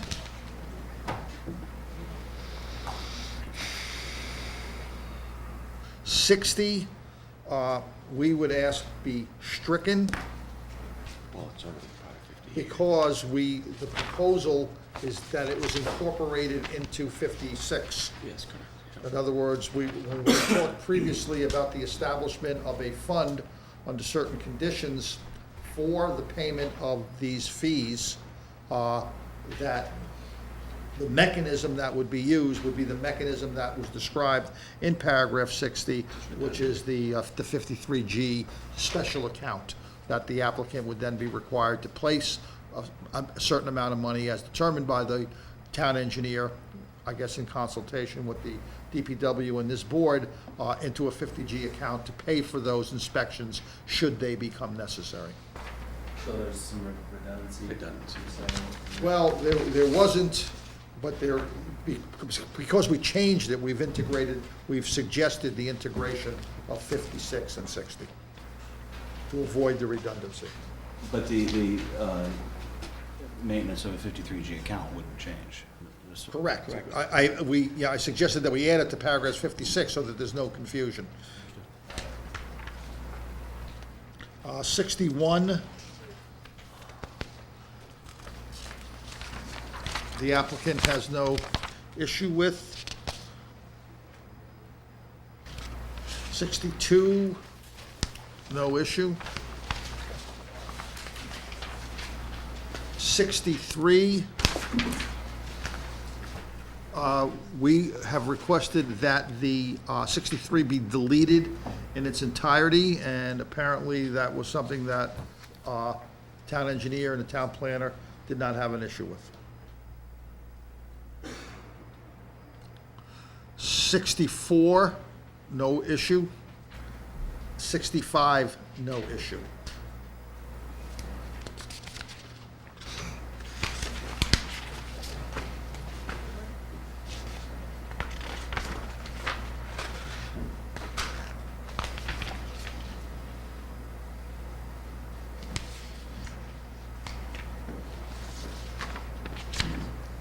Any comments from where did we start? 60, 50. 56 maybe it was? No, I think we had comments on 56, because that was the big one. 56. Okay. Anything in the administrative section? Yes. So, my comment is related to 59. In the earlier draft, the time frame was 5 years, and it's been changed to no less than half of the development being done within 5 years, and then an additional 5-year extension. I contend that this is, what's the word I was looking for here? In relationship to the construction phasing in 62, it seems contradictory. And the construction hours, where the applicant just said, we want to get this done as quickly as possible. So I have some concerns, and there was some concerns expressed during the zoning board meeting about, unfinished work. So this sounds like it could linger for quite some time. And having half the project done within 5 years seems alarming to me, since we could, and then an additional 5-year period. I'm not sure if there's a lack of confidence in what is being proposed and built. My other concern here is, and I'm not sure if I've seen anything addressing it specifically, is any specific building or improvement once started. I mean, this is the entire site. No, this speaks of building, not site work. Really? Yeah, It says of structures. Of the structures, right. to build, So still, I mean, it's primarily structures, so all those structures, but my concern is there anything in here that says once a structure is commenced, that there is a reasonable time to finish and leave that, or is the potential for having a structure left unfinished for a period of time? well, you can insert that. Once we start a building, it might not be completed on the inside, but the outside would be complete. Right. I mean, it could be partially vacant. So I'm just saying that this time period seems inconsistent with 62. It seems inconsistent with construction hours and the desire to work quickly. It seems that it could result in quite an extended period of construction at this site. Well, it's all driven on market conditions. When we have a recession in 2 years from now, we're not gonna build buildings and have them sitting there empty, Marie. That doesn't make any sense. I mean, you're in the business. And earlier, the construction phasing plan that was provided to us showed, area 1, which was pretty much most of the site, was going to be done early and quickly. So maybe this becomes a non-issue, but I am concerned by this change. This is strictly building construction, not site work construction. The site work construction will be done. If we don't have a tenant for one of the pad buildings out front, we're not gonna build it. We're gonna finish the work up to the sidewalks, we'll lumen seed it and put grass in. When we get a tenant, we'll build the building. I can't build a building to leave them vacant. Understood. So, when there's construction, if there's some means of saying, that it's not just an empty hole or a bowl of dust or something No. like that. We would lumen over and seed it and we would maintain it. Okay. Where's that, is that captured somewhere? I don't believe it is. Not currently. That'd be a good addition. I mean, and the other reasoning for this is that, like Bill said, all of these commercial projects are market-driven. And, right now, it looks, our plan is to build the entire site. If we get to that point where we can tell people we have a project to build. But we also want to preserve the integrity of the permit, okay? So that if there is a 1.5 year or 2 year downturn, that, when things start to turn up again and we start having tenants, we still have a permit in place. So that's another part of the reasoning for having the 5-year period and then having an extension, that we can request an extension of time. One more point on this, and that is, part of this discussion has been the cost benefit and, the cost of the town versus the revenue coming in from taxes. So part of the tax is gonna be based on the valuation, so if there's no buildings to tax, then it's possible that our revenue stream could be less than expected, if it's not built out expeditiously. So, I think this paragraph may benefit from a couple of clarifications. When it says no less than 50% of the structures, is that by number or by square feet? I just think the clarifications could be put in there. I'm not advocating for one or the other, I'm just saying somebody looking at this, 5 years from now is gonna wanna know that. Suggestions. If there's something that you think is important. Yeah, again, I'm not advocating for one or the other, I'm just saying somebody looking at this for X years down the road. The other thing, that in the last paragraph there, the time limit to build may be extended by an additional 5-year period. The presumption there is it'd be extended by the planning board, but you might want to describe, you might want to say that specifically, extended by the planning board, and discuss what parameters you would make that decision on. Again, keep in mind, you're giving guidance to somebody 5 years down the road, and it may not be the people in this room. And Mr. Chairman, if I could address that, I think one thing that's typical when you're having a condition that allows for an extension, one thing is typical is upon a finding of good cause. So that's typical. So that would be one idea for the board to consider.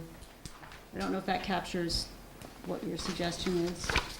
I'm sorry? I don't know if that captures what your suggestion is, a finding of good cause, that the planning board may extend. Right. That's typical? Yeah. So that would be my recommendation. Again, I wasn't advocating for one No, I set of criteria. I understand that, and that is something that's typically included when you're talking about an extension. You just have to show good cause. Yeah. So And that would be a suggestion to the board.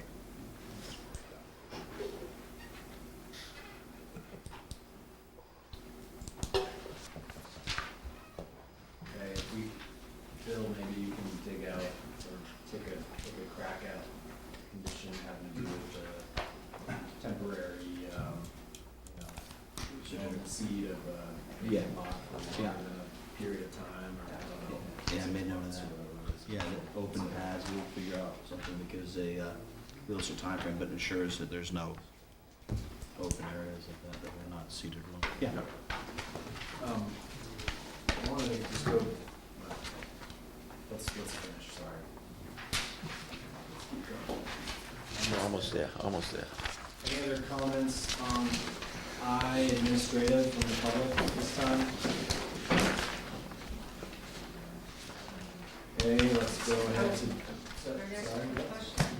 This is a question just for the board. The board does not need to know the internal, where the applicant's gonna put, their laydown area for their construction materials. That's, I wanted to leave that, I'm just saying, just asking, is that any concern?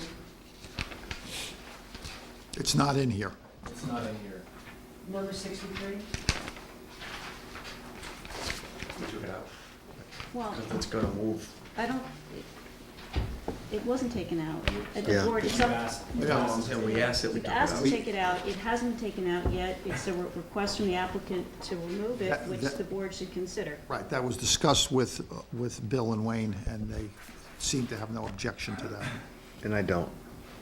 I guess my only concern would be, and I don't know why they would, but, because they're gonna be buffer areas, and they're gonna be built first, but then these be next to the residences, these stockpiling areas.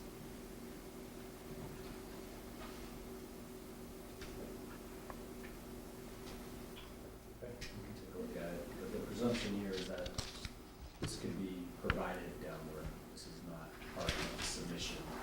Well, it's kind of a moving, the only reason why we took it out, because we're speaking with Wayne, it's kind of a moving target. I mean, you could have a stockpile here today, and in a month, you're moving it over to another part of the site, because you lay down steel over here. It just, the idea was get the buffers done first, so they're protected, and piles kind of go where they need to go to get the construction done. but just in terms of timing, this is not a missing, if we decide that we want it, it's not a missing drawing in the document set, it's something that you would issue down the road. We would have to issue it. Construction. Yeah, and it would be a constantly evolving plan, I mean, on a weekly basis possibly. Okay. Yes. I feel like I'm hearing a little bit of a disconnect about the buffer plan. So my understanding from an earlier part of the conversation was that the existing trees could be taken down, and understandably, new plantings wouldn't be put in until an appropriate planting season.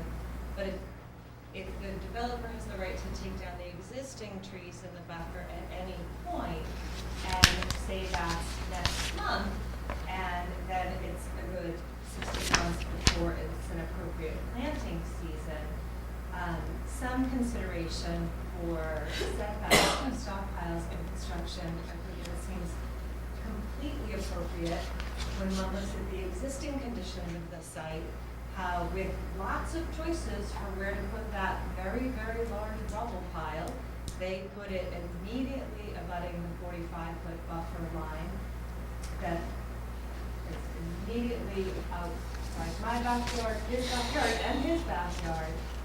You know, something, if it's not a sort of daily update, an agreement that setbacks of construction equipment and other things be 100 feet or something, just to give a little bit of control, particularly until those buffers are in place.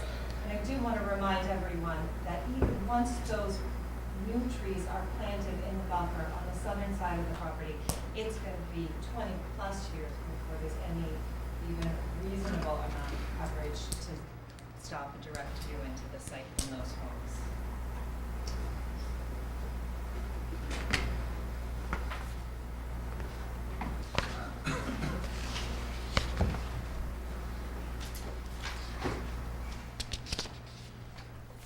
Okay, thank you.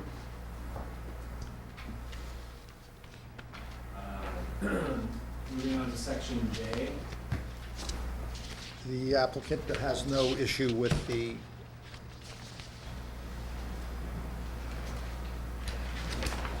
well, that's, no, never, okay, we better explain it.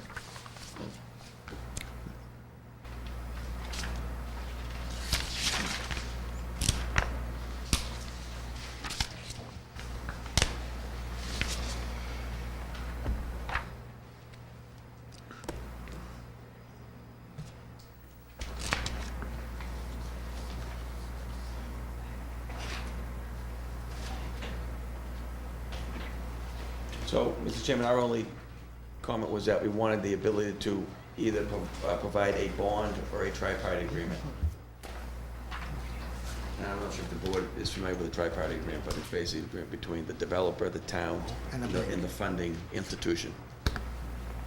It's a standard, and I think we would be satisfied with when it comes time for the bonding to come before the board and to offer to you what the tripartite agreement would consist of. And then at that point in time, because I'm pretty sure that you'd be satisfied with it, that you have the option to allow it to do it that way. Because it's typically backed by the bank with a letter of credit, isn't it? I mean, with a letter of credit or other instrument, and we've used it in other projects in the past. It's certainly up to the board to consider that as an option. I mean, the board has experience in the statutory means of bonding or the alternative to bonding, so certainly the board can consider it when it decides what it would find sufficient security. Is the intention here to secure phase by phase Financing? the bonding, I guess? In other words, if you're commencing with phase one, which is basically infrastructure upgrades. But we wouldn't bond the inside work. We're only bonding outside work. It's private on the inside.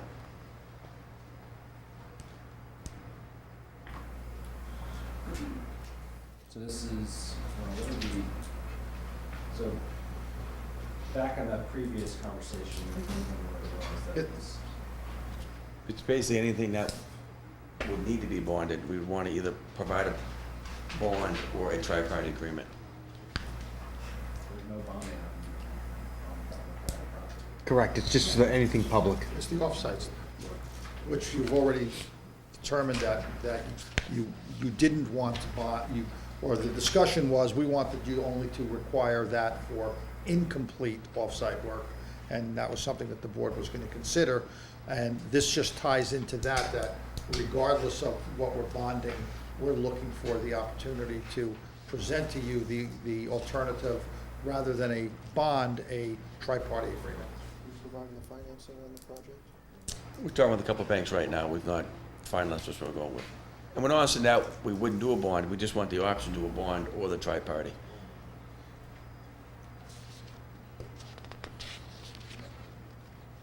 It would be a sizable bank. Don't have to worry about that. It's a big project, right? It's a big project. I'm just speaking from experience. I've had a few clients of mine that have entered into tripartite agreements with local institutions, and funding of such turned to be a little problematic. Yeah. And the municipality had to come in and complete what individuals didn't, so that's why I asked. Yeah.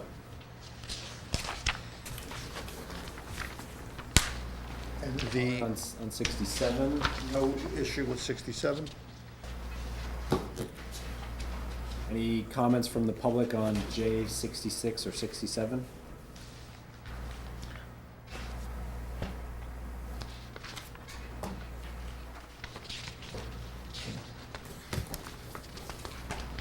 Right. There were two little requested changes that do not appear in the August 3rd version to exhibit, to the signage exhibit, I'm sorry. Which was Exhibit C, I believe. And it's very, it's essentially typographical, but Exhibit E, we would be looking for,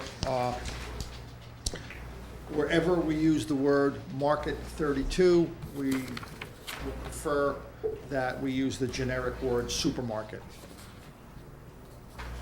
Because. Never know. Exactly. Never know. Thank you. Okay.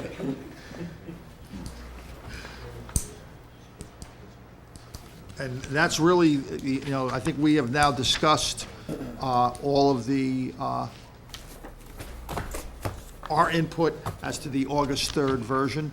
And like I said in the beginning, I think, with the exception of 2 or 3 items, we're in substantial agreement that this is a fair decision that serves the purposes of the town as well as the applicant. And Mr. Chairman, could I at some point make just some general comments about the 2 versions and that's before the board, either now or later? Now's the time. Okay. So, and then maybe this will address some of the concern of the public at not having reviewed the most recent draft, that not having been available until, 2 days ago, I think.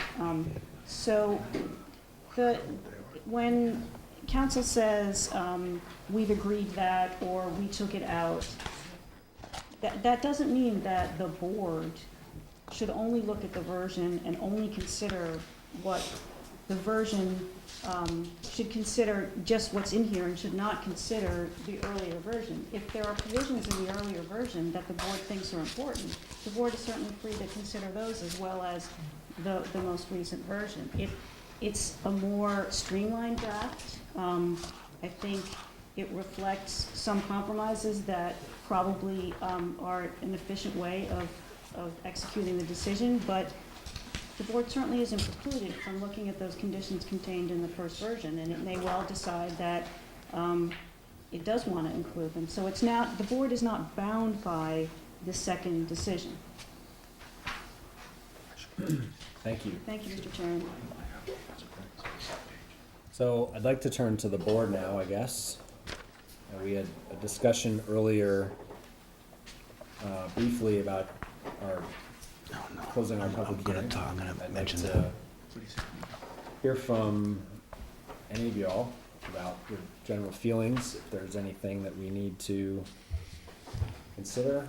And, certainly as we go along, if things pop up, I mean, I guess I'll just note here that we did also receive a memo from VHB that I believe is in the spirit of kind of outlining everything they've received and kind of ticking off what, the various processes and what you've received and maybe what's still outstanding. That's correct, Mr. Chairman. Just the memo dated today basically summarizes all of the different peer review, the applicant's submittals, our submittals, and so forth. Talks about a couple of technical issues that still are kind of floating out there that can be resolved between either myself and DPW and the applicant as things progress. Does make some recommendation for your consideration on suggested additional conditions that you may want to add.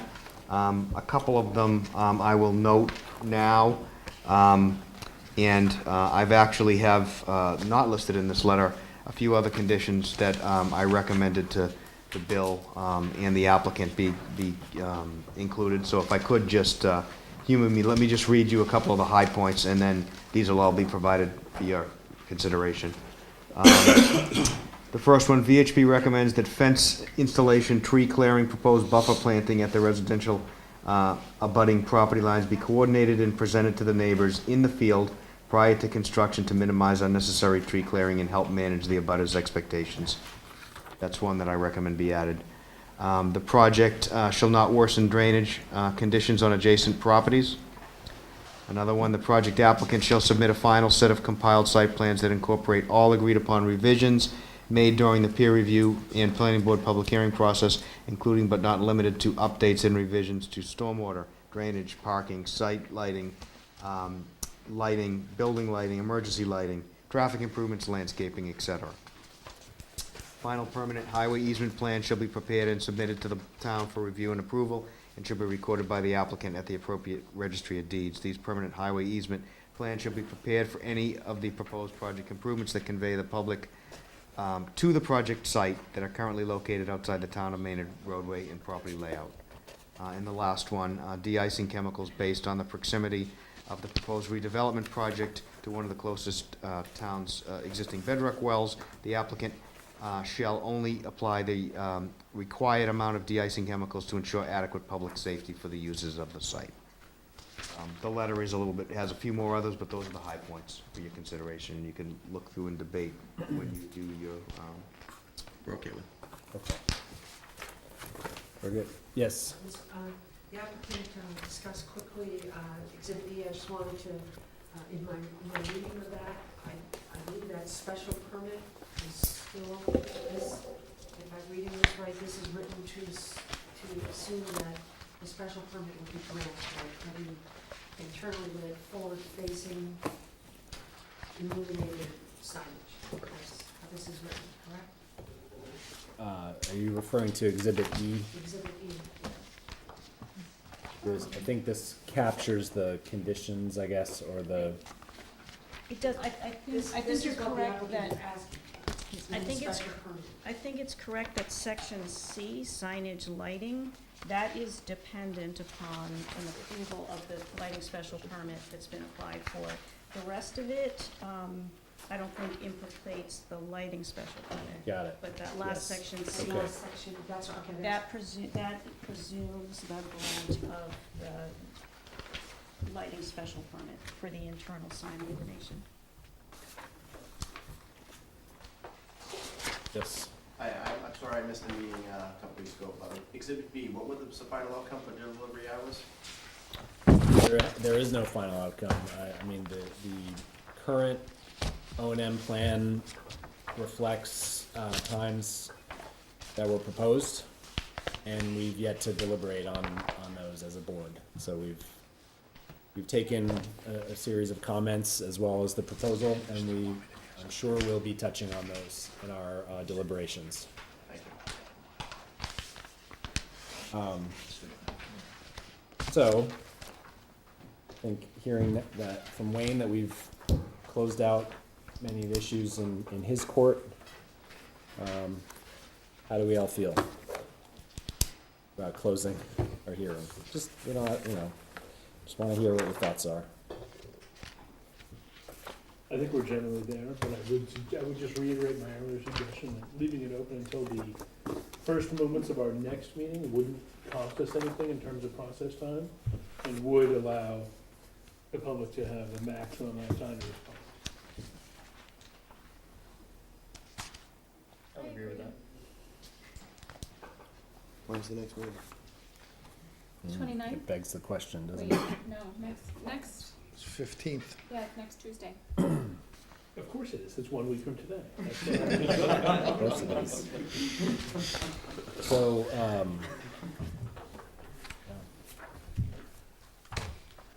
and then the 29th.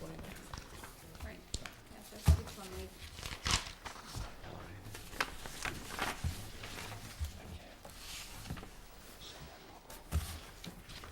Concerns about that, anyone, Barbara? That makes sense to me. Keeps and it open. Yeah, So. I think it's a good suggestion to accommodate the public's desire to comment. I'd reiterate though, for the boards, for clarity, so I don't run into this again, these changes and these tweaks, this is a document that's changing, and I'll do my best, to get documents out there, but I don't think, I'd be remiss if I didn't point out, we're working with a live document, getting everything out to everybody the minute they want it is not real practical. And that's gonna be a problem, that I'll do my best to address, but it's a reality, and this is what I pointed out before, and I wanna make sure the board understands that. So if there's a change in a condition or something like this, and the board reconvenes next week, and it's like, well, we don't know about this. I understand Bill's concern, and I don't think another draft need be prepared. I think the public and the applicant can comment on anything that was discussed tonight, any changes that were between the first and second draft, if that's what the public wants to do. I don't see the need for the creation of another draft.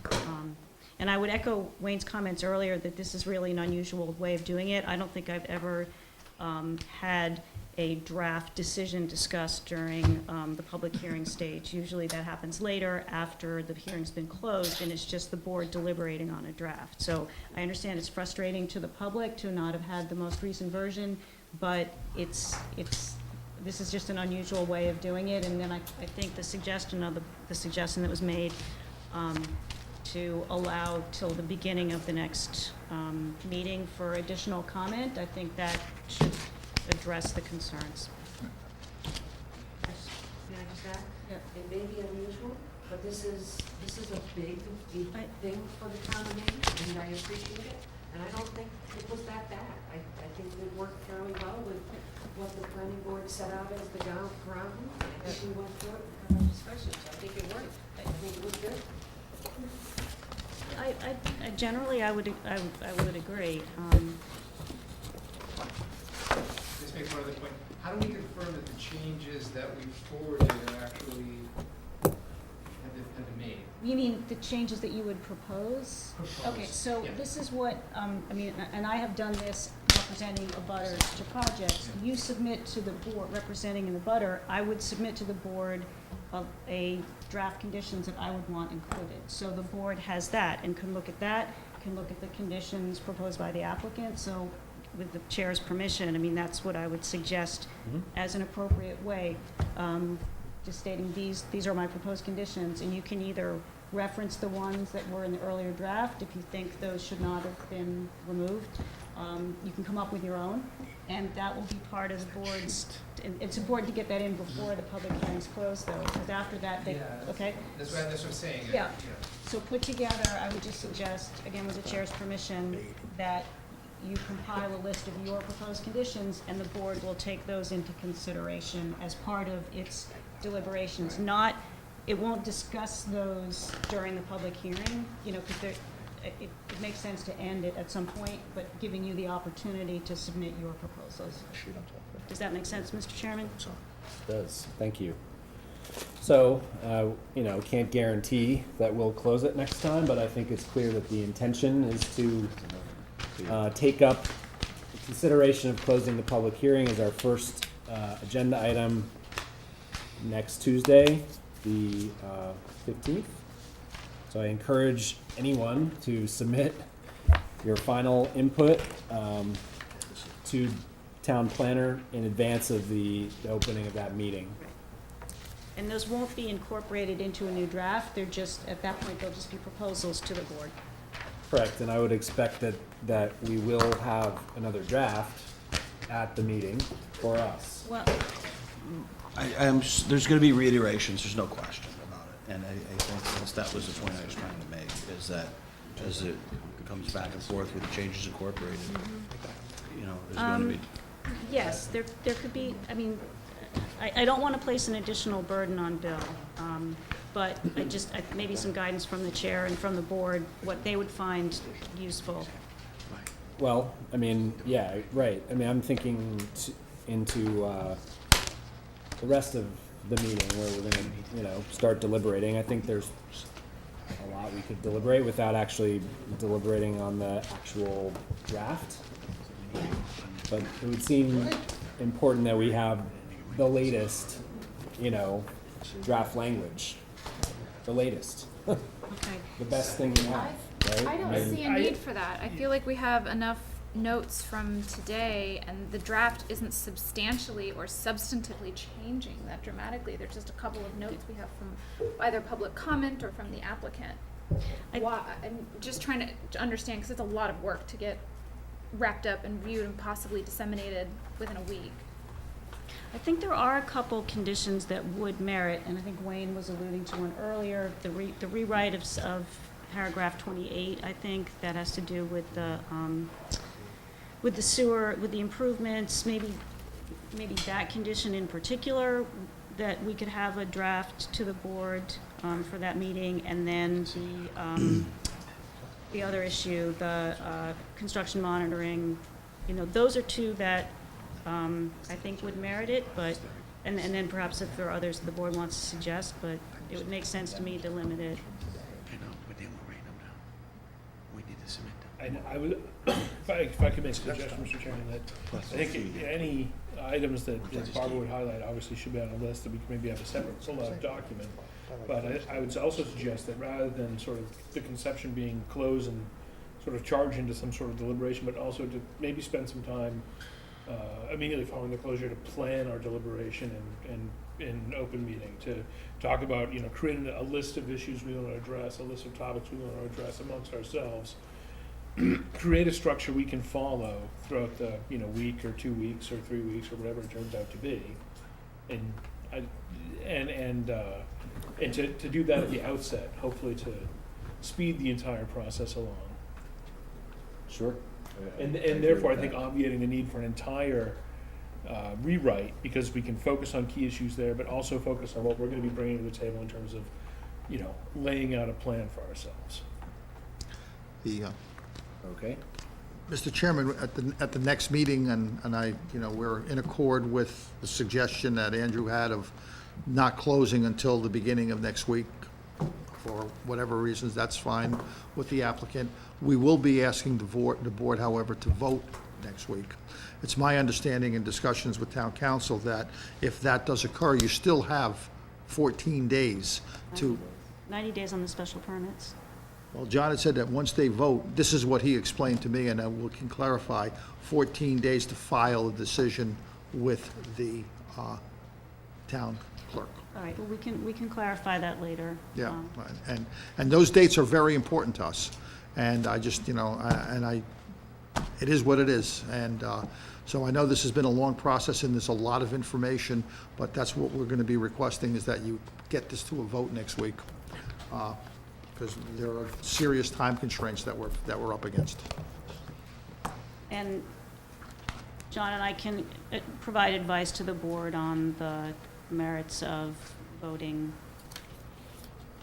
at that point, and I'd be glad to do that. I don't want to. Voting in advance of having all this Right. nailed. Right, so I would rather sort of defer that to just providing some advice, written advice to the board on that, and just leave it where it is now with the applicant's request that there be a vote taken at that time. Well, I mean, I guess to me, the next question then becomes to the board, can we do that? And are there specific issues that are deal breakers, one way or the other, that need to be ironed out before we can actually vote on this thing Ironed out with whom? amongst ourselves? In other words, If we start talking about that, aren't we then deliberating? we can deliberate now. I would prefer Well, to I- wait until we have. I'm just saying that we can deliberate. Well, We don't have to wait to deliberate. But you should not really deliberate until after you've closed the hearing, though. So, Well- I mean, you can discuss, but I'm sort of what the discussing. issues are. Okay. Discussing. I think Put it you that can way. discuss what the issues are, but to the extent, I believe the board has decided to not close the public hearing until the very beginning of the next meeting, next week. I just would caution the board against deliberating on a subject regarding which it may be receiving further input. So, I didn't mean to deliberate on a subject. Okay. What I meant to suggest is that if we're being asked to vote next time, and let's say we want to entertain that idea, then we're being told that it can be done, where we can vote and then still hash out Yes, conditions. yes, you can. But Cash out, deliberate on the particulars on how you want the decision to go. Yes, you can. I mean, there are a number of ways it can be done. That is one of them. right, so then it just begs the question to me that it would seem that if there are, there's still a lot of moving parts of these details that Right. could be deal breakers for people. I'm not trying to push anyone on this board in any, not in terms of yes or no, but in terms of, are we ready to vote? And I guess I'm just concerned about that idea of Well, voting the only prior way you to can the- answer that is to close the public hearing and begin deliberations, and then ask the specific question. And And I- short of that, any kind of speculation, I think it's premature, so I think we should just leave it, Yeah. continue, allow the public to comment, and then do what we need to do in the next meeting. And I can envision the board, deliberating and able to reach the point of taking a vote. I can envision that. So I understand your concern. I think it could be done, but you will have to see how those discussions go. I have a question for Barbara. I'd like a procedural question. We have 6 members right now. Everybody has 1 Mullen. Okay, so nobody can miss anymore. If a vote were taken, okay, is that the end of the Mullen requirement? In other words, the vote's taken, they could still deliberate or whatever, but The 5 regular members of the board, barring, unavailability of a regular board member, those are the members that will be voting. The deliberations, there should be participation, if that's your question. No, my question is, Greg, for example, tonight Right. came back from Oregon, and a couple of weeks before he was traveling, or somebody was traveling, so he misses a plane, okay, so he misses the meeting. Okay, we're down to an alternate, and everybody has already missed their 1 Mullen meeting. I think, I'm gonna defer discussion of this. I mean, maybe, I'd be glad to go over these details, but right now I don't see, I think we have a plan for going into the next meeting. If something comes up that makes the participation of one of the regular board members impossible, then the alternate would substitute for that person. Agreed. We can talk Okay, offline. so-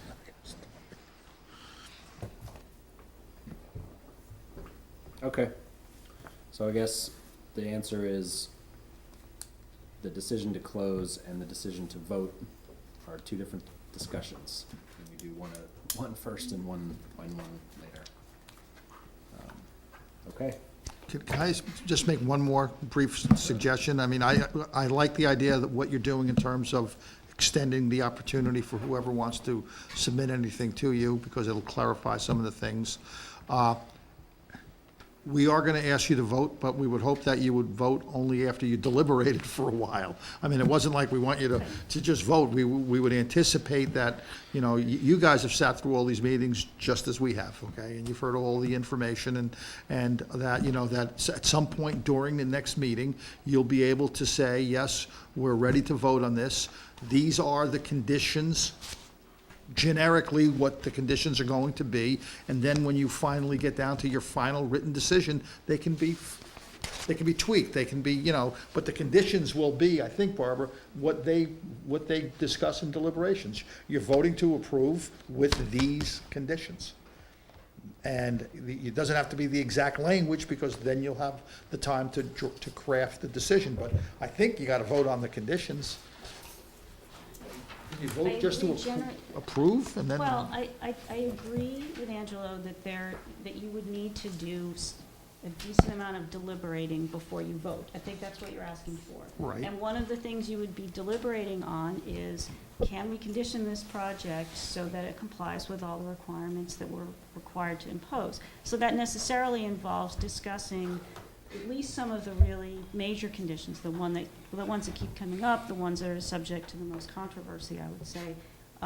It's true you don't have to, before you vote, have finalized the language on all the conditions. That can happen in subsequent meeting, if you want to deliberate, if you want to continue to craft the decision. But I think Greg's suggestion of identifying any deal breakers early in those deliberations, I think that makes sense. I'm a little confused with how you can vote on something when you don't have conditions. Is that for items that aren't issues? I mean, because I've never heard of that before. I'm not. No, I don't mean. I'm sorry. Maybe I misspoke or was not clear. I don't mean you're not voting on conditions, but I think part of the deliberations would be going through the conditions offered by the public, the conditions in each of these versions, and going through those and saying, can we agree on this? I mean, by necessity, that's going to take a while because it's a long decision. But I agree, you can't vote without knowing generally what those conditions are going to be. But I'm saying you don't have to have the exact language set in stone before you vote.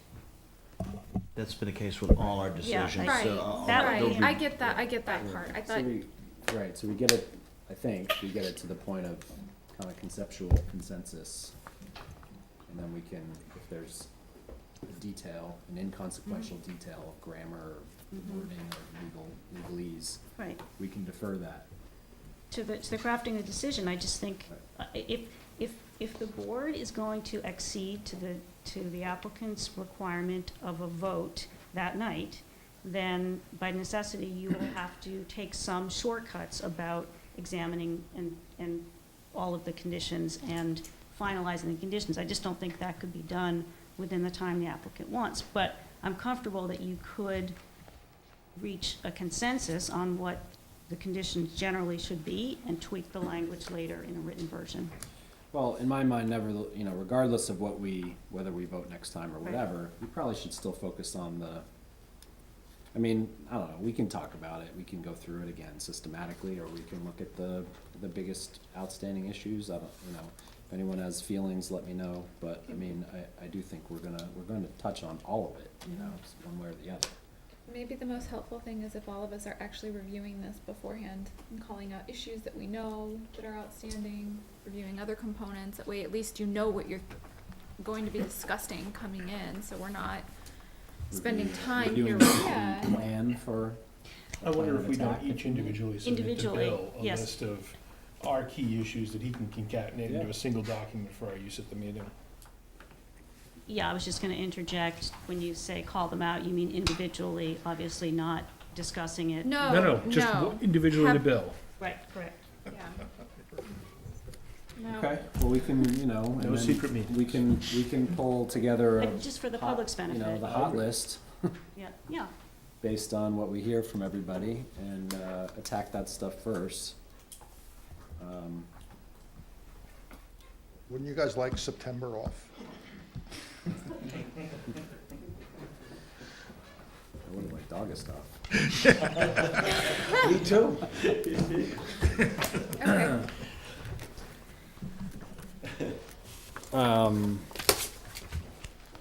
All right, that sounds like, so that's homework for us, of course, and, we'll circulate some kind of a plan and for the 15th. So, anything else before we continue? Not for me. Okay, I'll move that we continue the site plan review and special permits review for 129 Parker Street to August 15th at 7 p.m. in this room, It's gonna be downstairs. this building. You could be on the monitor. Not in my office, downstairs. All in favor? That's, You're right. You're right. You don't need me. No, you're right. Thank you. I've shut my mouth. Bill, do you have any town planner updates for us? Thank you. Okay. Second. All in favor?